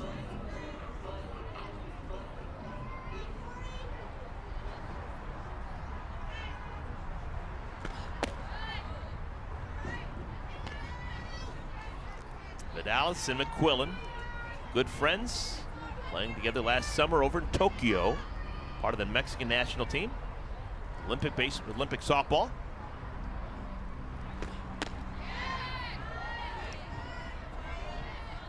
And Mulipola wants to have a word with Mcquillen.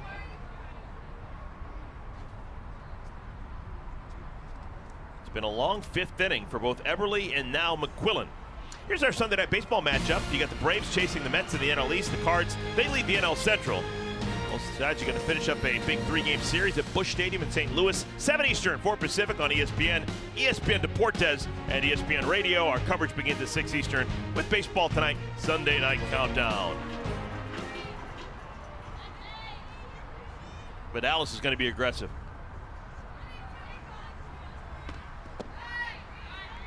(3-0). There are no coaches with Athletes Unlimited. It is Tori Vidalis' decision if she wants to swing 3-0.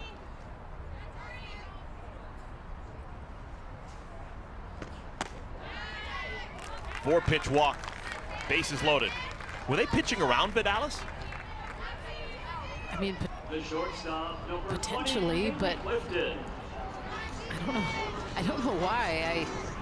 Sometimes, I mean, you can try to roll for the double play with a home to 1 and look at the speed piece, but sometimes I'm not really a big fan of walking the bases loaded when I feel like I can attack a hitter. Vidalis can swing it, no doubt about it. After 4 straight balls, Mcquillen starts Clifton with a strike.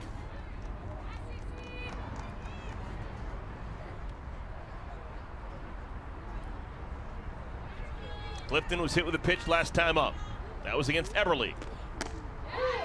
Back-to-back strikes thrown by Mcquillen.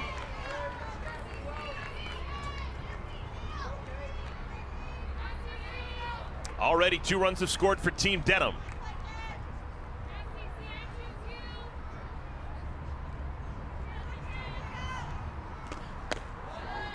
good pitch.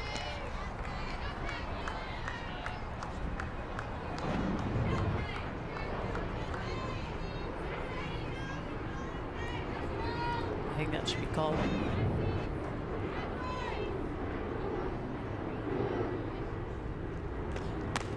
Got her.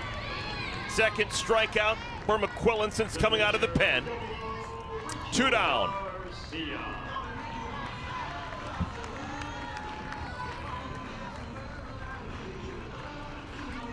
Rachel Garcia. She's bounced to third twice. Lorenz on at third. You got Jaquish at second. You got Vidalis on at first. Already 2 runs have scored for Team Denham.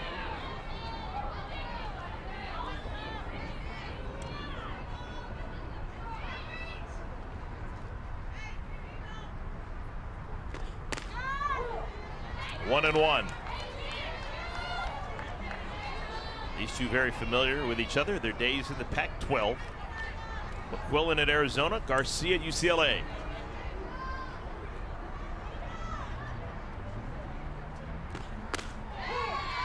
One and two.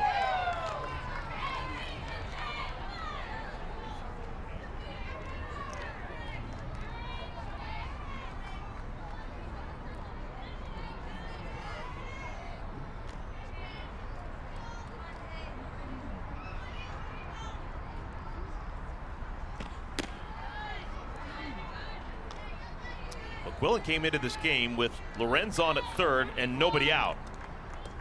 There hadn't been a ball in play. She's walked 2 and struck out 2. And now 2 balls and 2 strikes to Garcia. Off speed to third. Piper throws out Garcia, side retired. Mcquillen does her job. The run from third doesn't score. But a couple of runs do come in. The first one swing of the bat wins Svekis. Svekis hitting that home run and planting more trees. Aspiration planting 10 trees for every run this year during Athletes Unlimited softball season.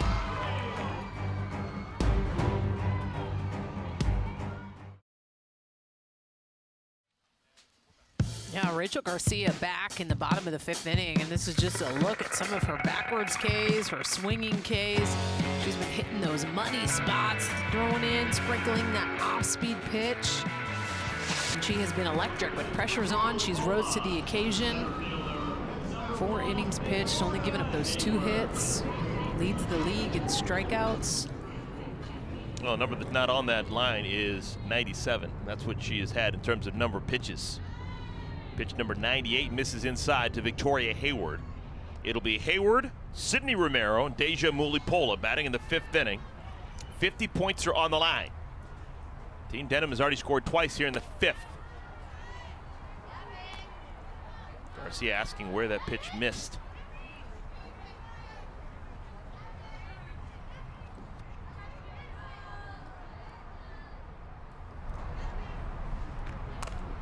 Squibber. Shortstop Clifton. That's an important first out. Second baseman, number 2, Sydney Romero. Man, I did not think that Rachel Garcia would have a chance to throw 100 pitches and have a shutout the way that she had that first inning struggle. She needed 40 pitches to get through the first inning. Went to 3-2 on virtually everyone. Left the bases loaded. Right to the third baseman, Jaquish. 2 down. An atom ball off the bat of Sydney Romero. Catcher number 15, Deja Mulipola. I mean, this is money. This is just right where you need to be. Almost like swaggy. Like, yep, give me the ball. Yeah, but good. I knew it was coming to me. Oh, Savannah, man, she is nails. So the captain, Deja Mulipola, is the last hope for Team Mulipola if they're planning on contesting for these 50 inning points. This would just be a killer.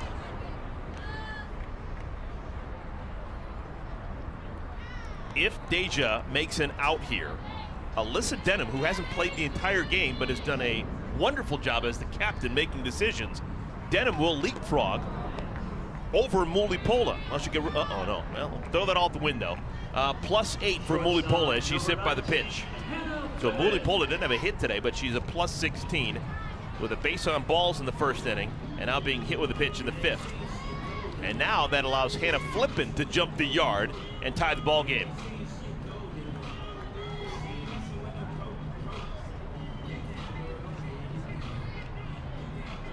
Hannah Flippen was made for these moments.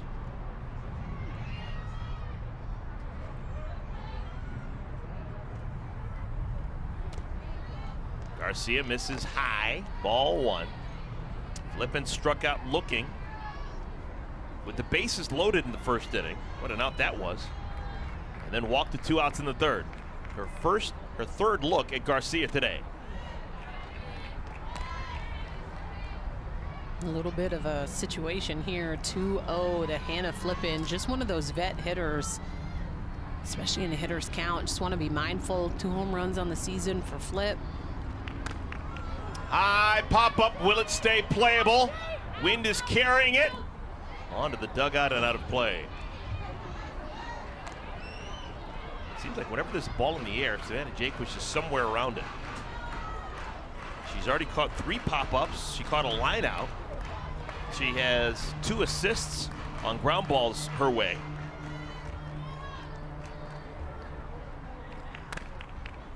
And on cue, another one in Savannah's direction. From Hannah to Savannah.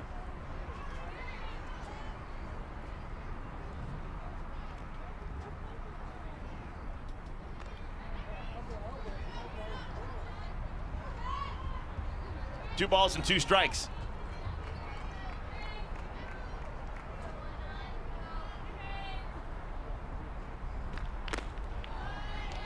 Three and 2.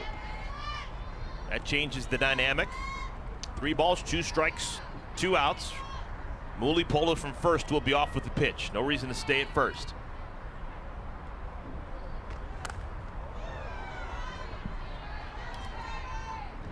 We'll have to do it again. Well, new season, new look, new merch. Be sure to check out all the brand new Athletes Unlimited softball items, including the new player and number tees. Go to shop.auprosports.com to purchase yours today. Some really smart people right there, thinking about the future, plotting.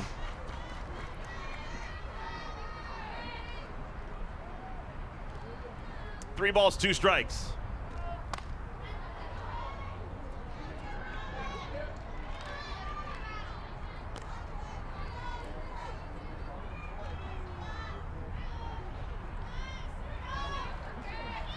If Flippen makes an out, 50 points for everyone on Team Denham. Called strike 3. The impossible has happened. Flippen has struck out twice today against Rachel Garcia, and it is a boon in terms of points for Team Denham. A plus 50 for everyone on Team Denham. They win the 1st, 2nd, 3rd, 4th, and now the 5th inning.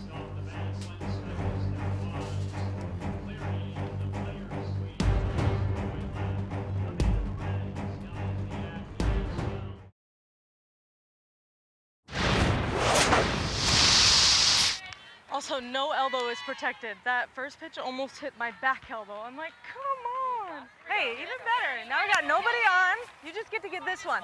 Here we go, Care. No. Go. Stop, Deja. That's our end of the game with Air National Guard. Looking at the work that Hannah Flippen has done defensively with her vocal chops, talking things out, enjoying herself. Defensively, look at that, bar none. Middle infielders, fielding percentage, she leads the way. She does. And those are my Defensive Player of the Year candidates. So instead of it just being the one Geico Defensive Player of the Year, they have 3. And 1 is the top dog, 2nd is you know what, and 3rd. So, man, Hannah Flipp, Anissa Ortez, and Sis Bates. As far as the shortstop position, it's kind of hard to choose between those 3. They both do stuff so well. A lot of confidence up the middle. I'd say of the three, Flippin, Urtez, and Bates, I think Sis is the most spectacular in terms of ground she covers, in terms of acrobatics, in terms of steady, in terms of quickness, in terms of ability to turn the double play. I may go with Flippin. Geez, I don't know. I feel like I'm leaving I know Urtez it's hard out too. because it's like if you say that like Urtez was on SportsCenter top 10 yesterday with some of her plays, it just. Man, I think it's a good problem to have, man. We're seeing the best of the best. And we're taking the hitting out. It has nothing to do with hitting. This is just strategically what they've been doing on defense, and it's still hard to pick. I can't go off of fielding percentages. If I'm a pitcher and I got a perfect game going and I've got a stud hitter in the batter's box and the ball's gonna be put in play, this is what I would say. I think I'd want it hit to Flippin. I trust Flippin to handle any possibility that could happen off the bat in terms of spin, in terms of a ball in the hole, in terms of a humpback liner that lands right in front of you at the short hop. I think that's where I would make that's my firm statement. And it's not very firm. No, it's firm. Danielle Gibson, foul right side. When I'm thinking about it, I think Hannah Flippin and Anissa Urtez are pretty similar in the high pressure situations, but Sis Bates makes great plays, don't get me wrong, but if there's pressure on and there's speed up the line, I got to go to arm. I have to look at who's got a cannon, and Anissa Urtez and Hannah Flipp both can just absolutely hammer it.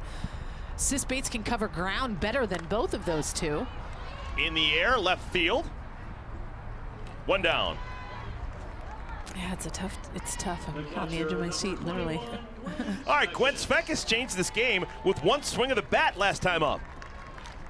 Double her first at bat, and then out of here in a heartbeat. 75-mile-an-hour exit velo, 293 feet. That was a big moment for Team Denham that got him rolling, set the tone, some runs up on the board. Yeah, the way it's standing right now, this could be a monster day for Svekis. Mcquillen catches that. Didn't mean to. Svekis, first time she's been retired. Svekis, a double and a homer. She's 2 for 3. If this score holds and Team Denham wins a whole bunch of innings and wins the game, you got to think MVP 1 is going to go to Svekis. So it could just be a huge point total for her. Right now, the game leaders are Svekis and Garcia. They're tied with 110 points. I got to go Garcia. If things hold. That home run was clutch, but you're talking about someone that had bases loaded and struck out 2 to get out of the jam in the first and has just cruised ever since. That's tough to do against a Mulipola offense. Yeah, okay. I wonder if, to me it's going to make a difference if Denham comes in or not. If Garcia goes the whole way and pitches a complete game, 7-inning masterpiece, then I'm going to go with Garcia as MVP 1. This is your Geico leaderboard. It's been updated to show that Team Mcquillen won the first 5 innings. Off the end of the bat, look at that play! Mia Davidson, how do you do? Ha ha! We thought she was a catcher. She's a right fielder, born and bred. This is such a good play. Sydney Romero sees her running in hot, so she steers out of the way. Mia Davidson, are you kidding me? That makes me so happy. And Taylor Mcquillen, what?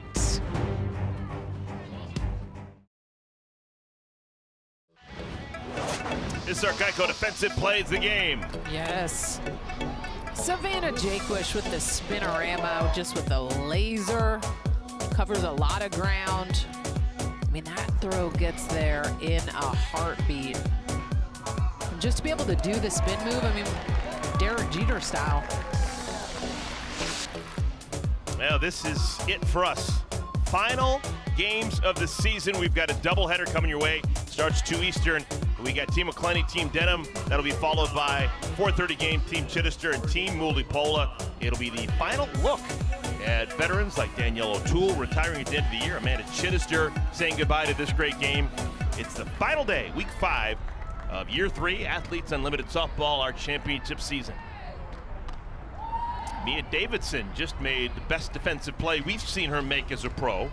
Out in right field, and now she's got a bat in her hands.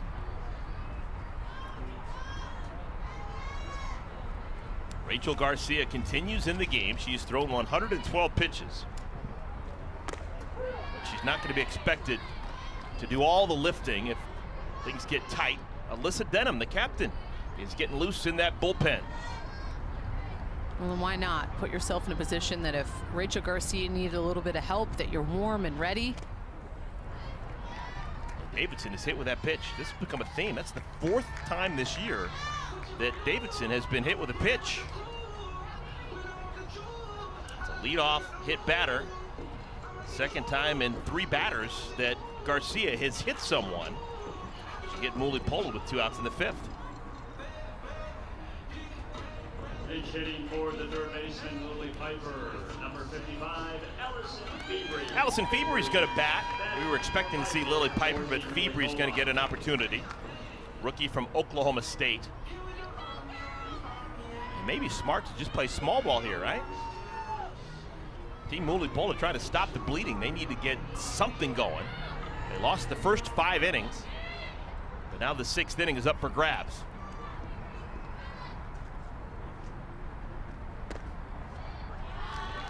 Didn't look like February was going to bunt.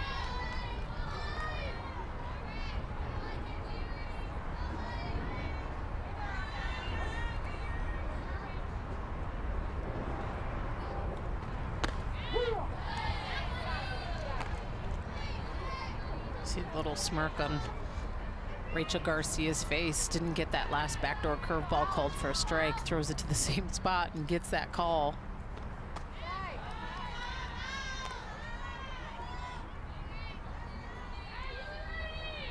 Two balls and a strike.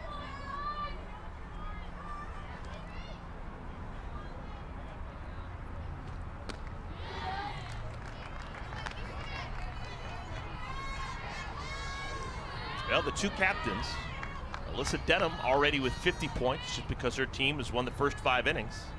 Deja Mulipola, she's got 16 points, a walk in it. At bat when she was hit with a pitch. So +8 times 2 for Mulipola.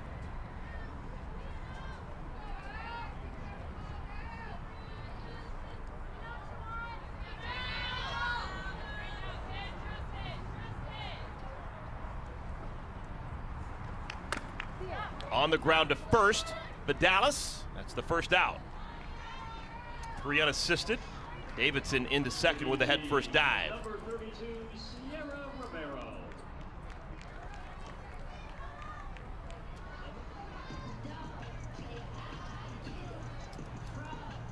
Sierra Romero looking for her first hit of the ball game. She's bounced to third and bounced to second.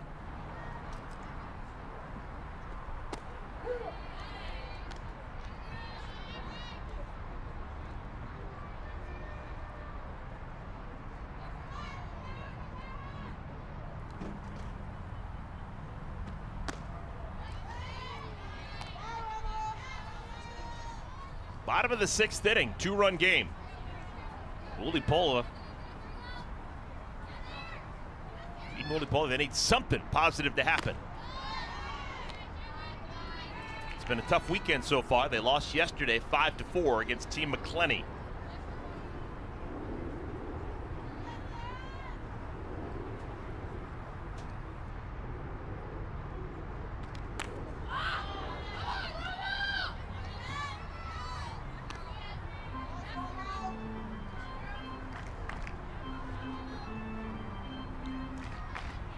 Sierra's college coach, Carol Hutchins, in the building. Came here to celebrate Amanda Chittister, one of the best players in Big Ten history, who is retiring at the end of this championship season.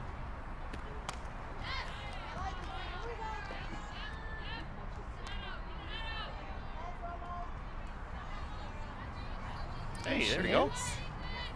Hutch with Mama Romero. I spy a golf shirt. Feel like that might be the next phase of life post-retirement, huh?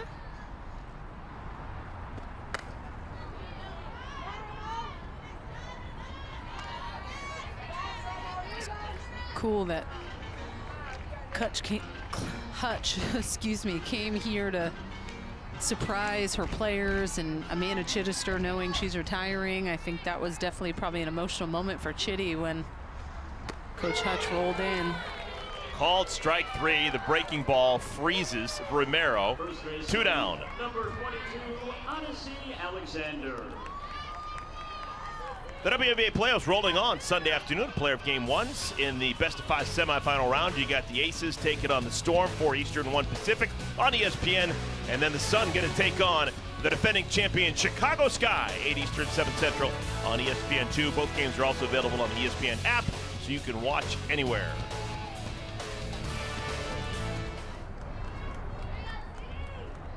Odyssey Alexander trying to keep the inning alive. A base hit could win the inning for Team Mulipola.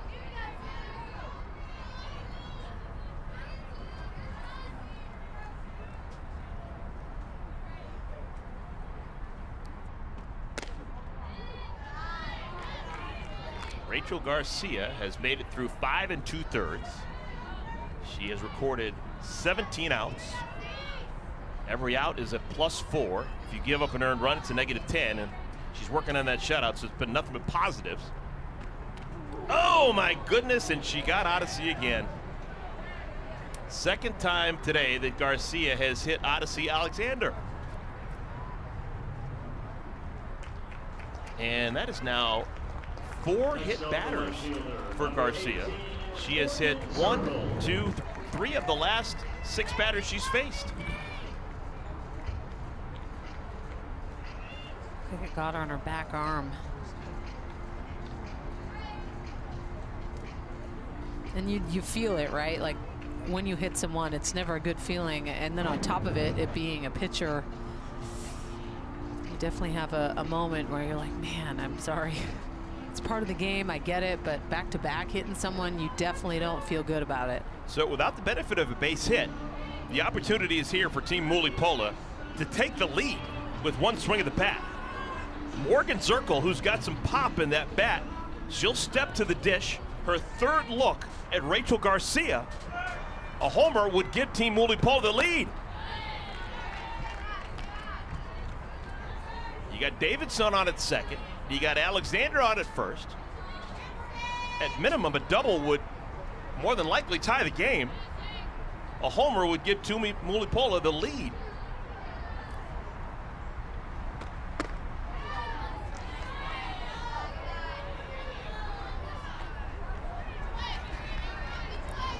And I can understand Rachel Garcia's frustration, Taylor Mcquillen's frustration, and I say that, Eric, because those are pitches that they have got called for a strike.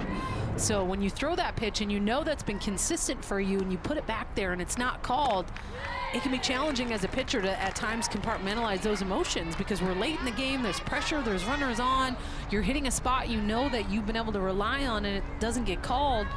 Yes, it's part of the game, but doesn't mean it can't be a little frustrating. That last pitch was 71 miles an hour. And she wasn't happy. That's why she gave it a little extra cheddar. To third. Oh, Clifton didn't know where to go. She had options, and she gets the out at second. Side is retired. It's another shutout inning for Rachel Garcia. The 7th and final inning is next.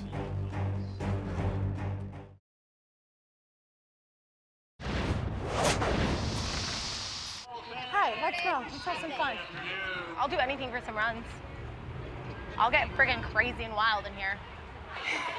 I'm so proud of you. That was so pretty. That was gorgeous. I'm like, if I hit the ball to Piper one more time, no. Thanks for making me on ESPN. I just think that she's just such a bundle of joy. So much fun listening to Amanda Lorenz live her dream playing Athletes Unlimited softball. We've made it to the 7th inning. It's a 2-0 lead for Team Denham over Team Mulipola. Because no one scored in the 6th inning, this inning is going to be worth 20 points. We're going to see the top third of the order, Lorenz, Leach, and Jaquish batting against Taylor Mcquillen. Mcquillen came out of the pen with a runner on a 3rd and nobody out in the 5th inning. She loaded the bases and then got out of it unscathed somehow, and then had a 1-2-3 6th inning.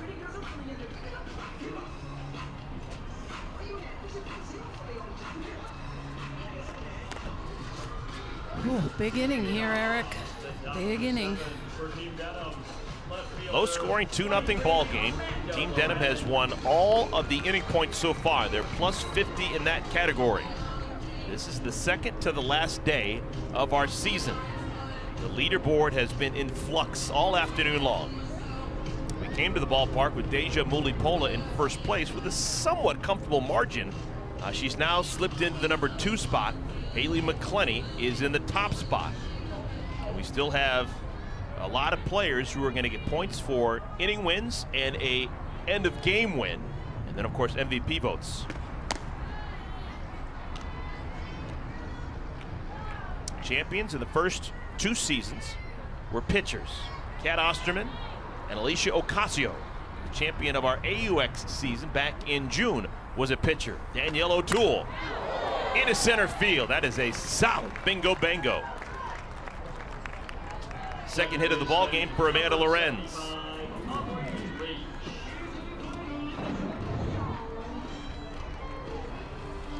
A little off-speed pitch.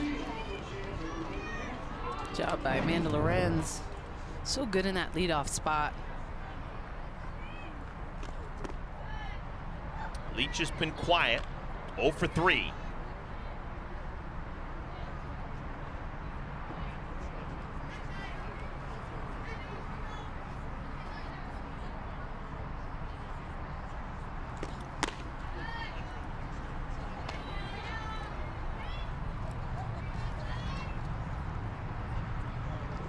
We knew there's a chance the team Denham could be special this weekend, just by the team that Alyssa drafted on Monday.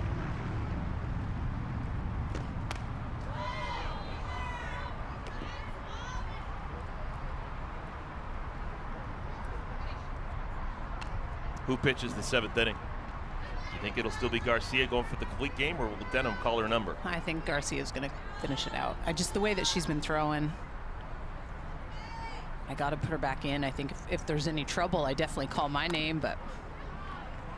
Mcquillen, not in time, and the ball gets away, and Lorenz is going to take an extra 60 feet. Runners on at the corners, nobody out. Third baseman, number 27, Savannah Jaquith.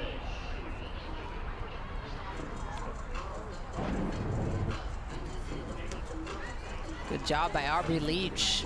And the thing about this is Piper should have got that all day. She should have just won in front of Taylor Mcquillen. And I say that because Taylor Mcquillen, as a lefty, has to completely change her feet to make that throw, which takes a lot more time with a speedy lefty like Aubrey Leach up the line. Savannah Jaquith. She has been locked in today. She's walked each of her last 2 times up. Rachel Garcia may not have looked like it because she's had a lot of traffic, 9 base runners, but she's working on a 6-inning, 2-hit shutout. And if she comes out and pitches that 7th inning and doesn't allow a run, she'll have one of those elusive perfect games here in Athletes Unlimited. She'll get all 21 outs. Her team will have won every inning, and she'll have won the game. And dimes to donuts, she's MVP 1, right? And goodness, there's just been a rash of hit batters. Jaquith is hit, that's a +8, and the bases are loaded with nobody out.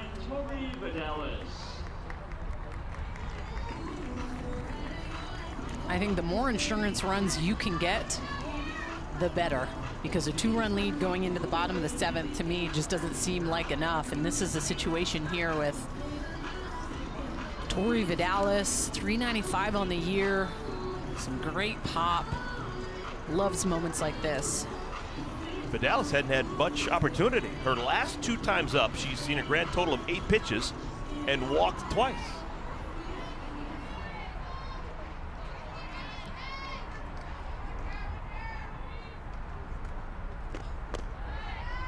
That's 9 consecutive pitches that have missed the strike zone against Vidalis. She's sitting in the 4th spot this year in terms of home runs. Mulipola and Rhodes, the rookie, atop that list with 8 homers. Vidalis finally got a strike, took a healthy cut.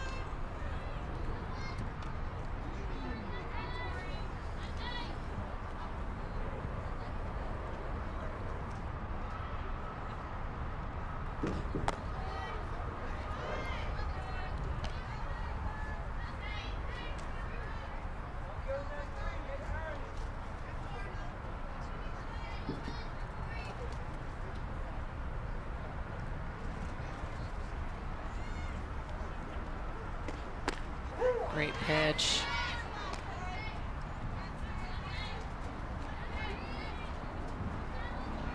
Mcquillen coming into the ball game in relief of Carrie Eberle. Odyssey Alexander was your starter. Shannon Sale has been loose in the pen over the last couple of innings.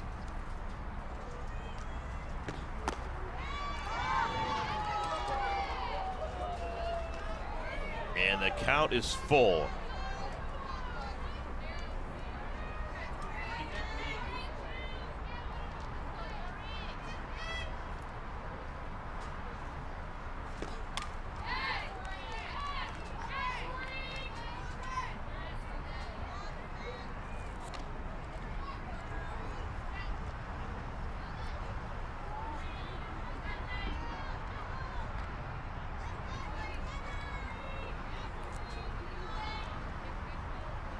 Three balls, two strikes. Oh my goodness, Tori Vidalis can't believe she was just rung up. That's the first out of the inning.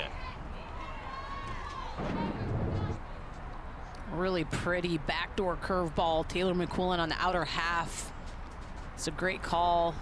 Smokey Eds behind the plate. This pitch needs to be called. Tori Vidalis isn't digging it, but I like that spot. It's a pressure-filled inning. We have bases loaded, 3-2 count. Perfect location. For the shortstop, Kaylee Clifton, number 37. Taylor Mcquillen knows that if she can post a 0 on the board, Team Mulipola's got a puncher's chance. In the 7th inning, when they bat, it'll be Hayward, Romero, Sydney, and Deja Mulipola, 1, 2, and 3 in the order batting. So that's the 3 that they would want. If anyone gets on, Hannah Flippin, and then Mia Davidson. DJ Sanders, her first appearance of the ball game. She'll come out of the bench and bat for Kaylee Clifton. Called strike 1 to the veteran. Sanders has been here with Athletes Unlimited for 3 seasons now. From Columbus, Mississippi.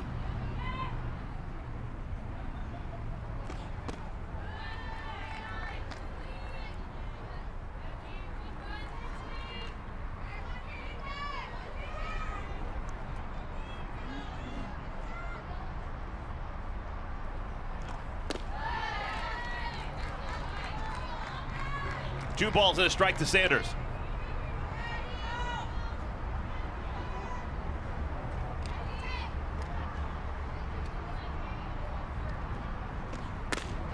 Great spot.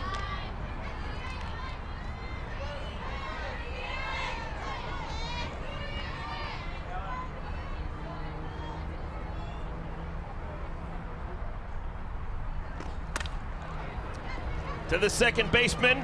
To short for 1, not in time for the double play. A run scores, and here comes Leach! Odyssey Alexander did not have a clue that Leach was coming down the line. Time wasn't called, and 2-run score. What a heads-up play by Leach. Garcia. And it looks like Deja Mulipola, this is her only option. She's getting a captain's challenge to play at first base. If they call Sanders out at first base, then that would nullify Leach coming around to score. But I don't think that there's going to be enough evidence to overturn that. So 2 runs are on the board pending this review.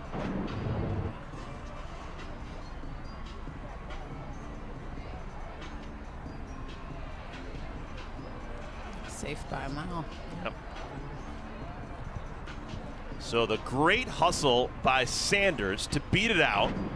That allows Lorenz to score from third, and then Leach, when everyone just stopped in the infield, kept motoring around third, and she scores to make it a 4-0 lead. And Rachel Palmer, our replay advisor, has the ruling. The call on the field is confirmed. The runner is safe at first base. Thank you, Rachel. So the players on the field are about to get that information as well, and that's going to be a huge disappointment for Team Mulipola. Yeah, a little bit of a mistake there. Odyssey just kind of holding on to the ball a little bit. And I mean, it was set up to be a perfect double play, but as soon as that runner is called safe at first, DJ Sanders, it needs to be next play. What's going on? Where's the runner? Aubrey Leach is too quick. She can get up the line, and Now this is an interesting official scoring quirk. Aubrey Leach moved to third on the force out at second, but when she came from third to home, that's technically a stolen base. So Aubrey Leach, with that heads-up base running, is going to get herself an extra 10. And it gives Team Denham a 4-run cushion, which is pretty big.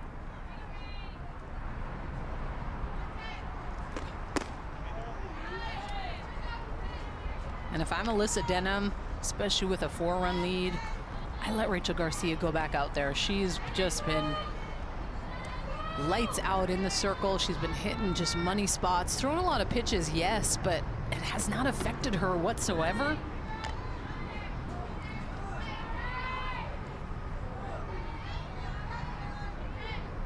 At Denham, she's not going to get any MVP votes, but she hadn't made any mistakes. As a captain today and yesterday, for that matter, she has been flawless. The way she drafted her team on Monday, a lot of people in the know, very impressed. It's been a big week with an important day tomorrow for Alyssa Denham as a captain.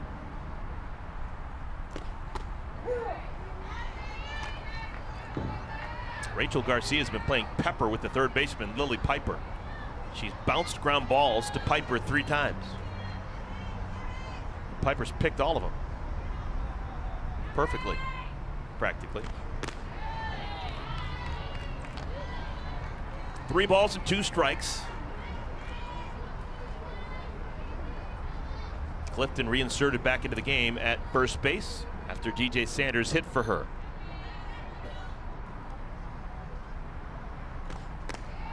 And Garcia, that's a +8 with the base on balls.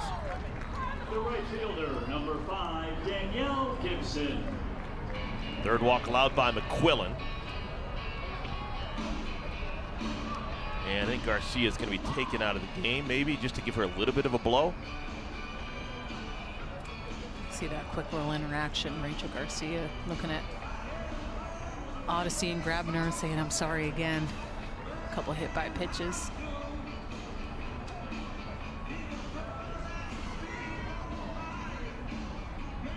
So Janae Jefferson will come into the game. Jefferson will run for Garcia at first. Clifton at second, Jefferson on at first. Danielle Gibson the batter. Already 2 runs have scored here in the top of the 7th inning for Team Denham.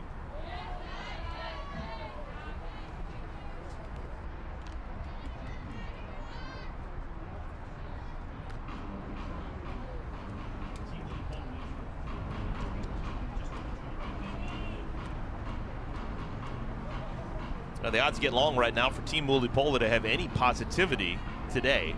With the 2 runs scored by Team Denham here in the top of the 7th, Team Mulipola will have to score 3 times in the bottom of the 7th just to win the 20 points and the final 2 innings. They'll need to score 4 times to keep the game going into extra innings. If they have to score 5, they'd win it. But with the 2-headed monster of both Rachel Garcia and the possibility of Alyssa Denham, those are long odds. Well, this definitely seems like kind of a worst case scenario right now for Deja Mulipola. And I say that because she has been the top dog from the beginning, but if you're not getting a ton of stat points and you're not getting inning win points and you're not winning the game, you're not moving much up the leaderboard. And players like Alyssa Denham are going to jump way up.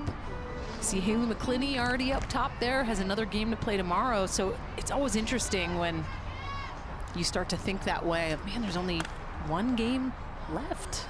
Softly into left field. Zirkle makes the play and the side is retired, but 2 more runs score for Team Denham. They lead 4-0.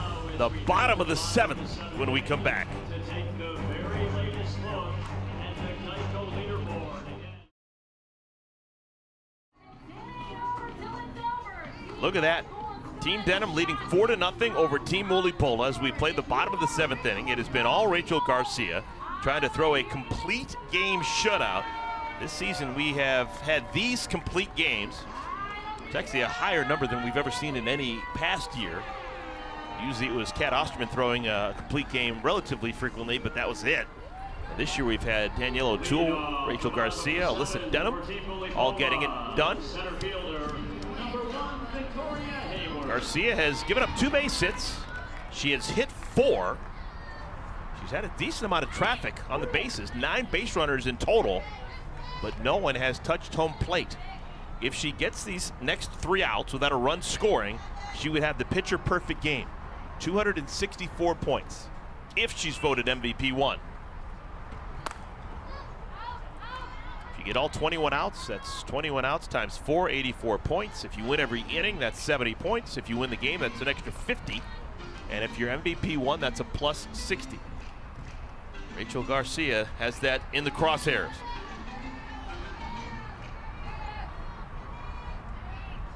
Victoria Hayward. Oh, called strike 3. 7 strikeouts. Rachel Garcia just painting corners. This is a really pretty spot. Inner half, hits the river. You can just see the way that Victoria Hayward's body's moving, hips going forward, fooled on the pitch. Extra juices in the bottom of the 7th for Rachel Garcia, going up close to 140 pitches thrown, still throwing hard, good crisp spots. She's a beast. Rachel Garcia struck out 8, and Danielle, 6 of the 8 strikeouts have been looking. Yeah. And to me, it's always, I feel like with pitchers, when you see swings and misses on balls, and when you see backwards Ks, it really goes to show that their stuff is just straight filth. It's dirty. Base hit off the glove of Leach. That's a single for Romero. Second base hit of the day for Sydney. And Rachel Garcia's stuff just from side to side is so good, whether it's the curveball, the changeup, the down pitch, the backdoor. She can mix it up really well. This is the most pitches we've ever seen in an Athletes Unlimited game. 140 pitches thrown by Rachel Garcia. And Deja Mulipola needs to get greedy here. And it's not going to work out for her. Not on this Saturday afternoon. She pops up to the shortstop, Clifton, and that's probably going to end a relatively unproductive day for Mulipola. Just 16 points for the woman who began the day atop the leaderboard. She walked in the first inning, was hit by a pitch in the 5th. 2 +8, so a plus 16 on the day for Mulipola, but they haven't won an inning. A lot of frustration. Final hope for Team Mulipola is Hannah Flippin.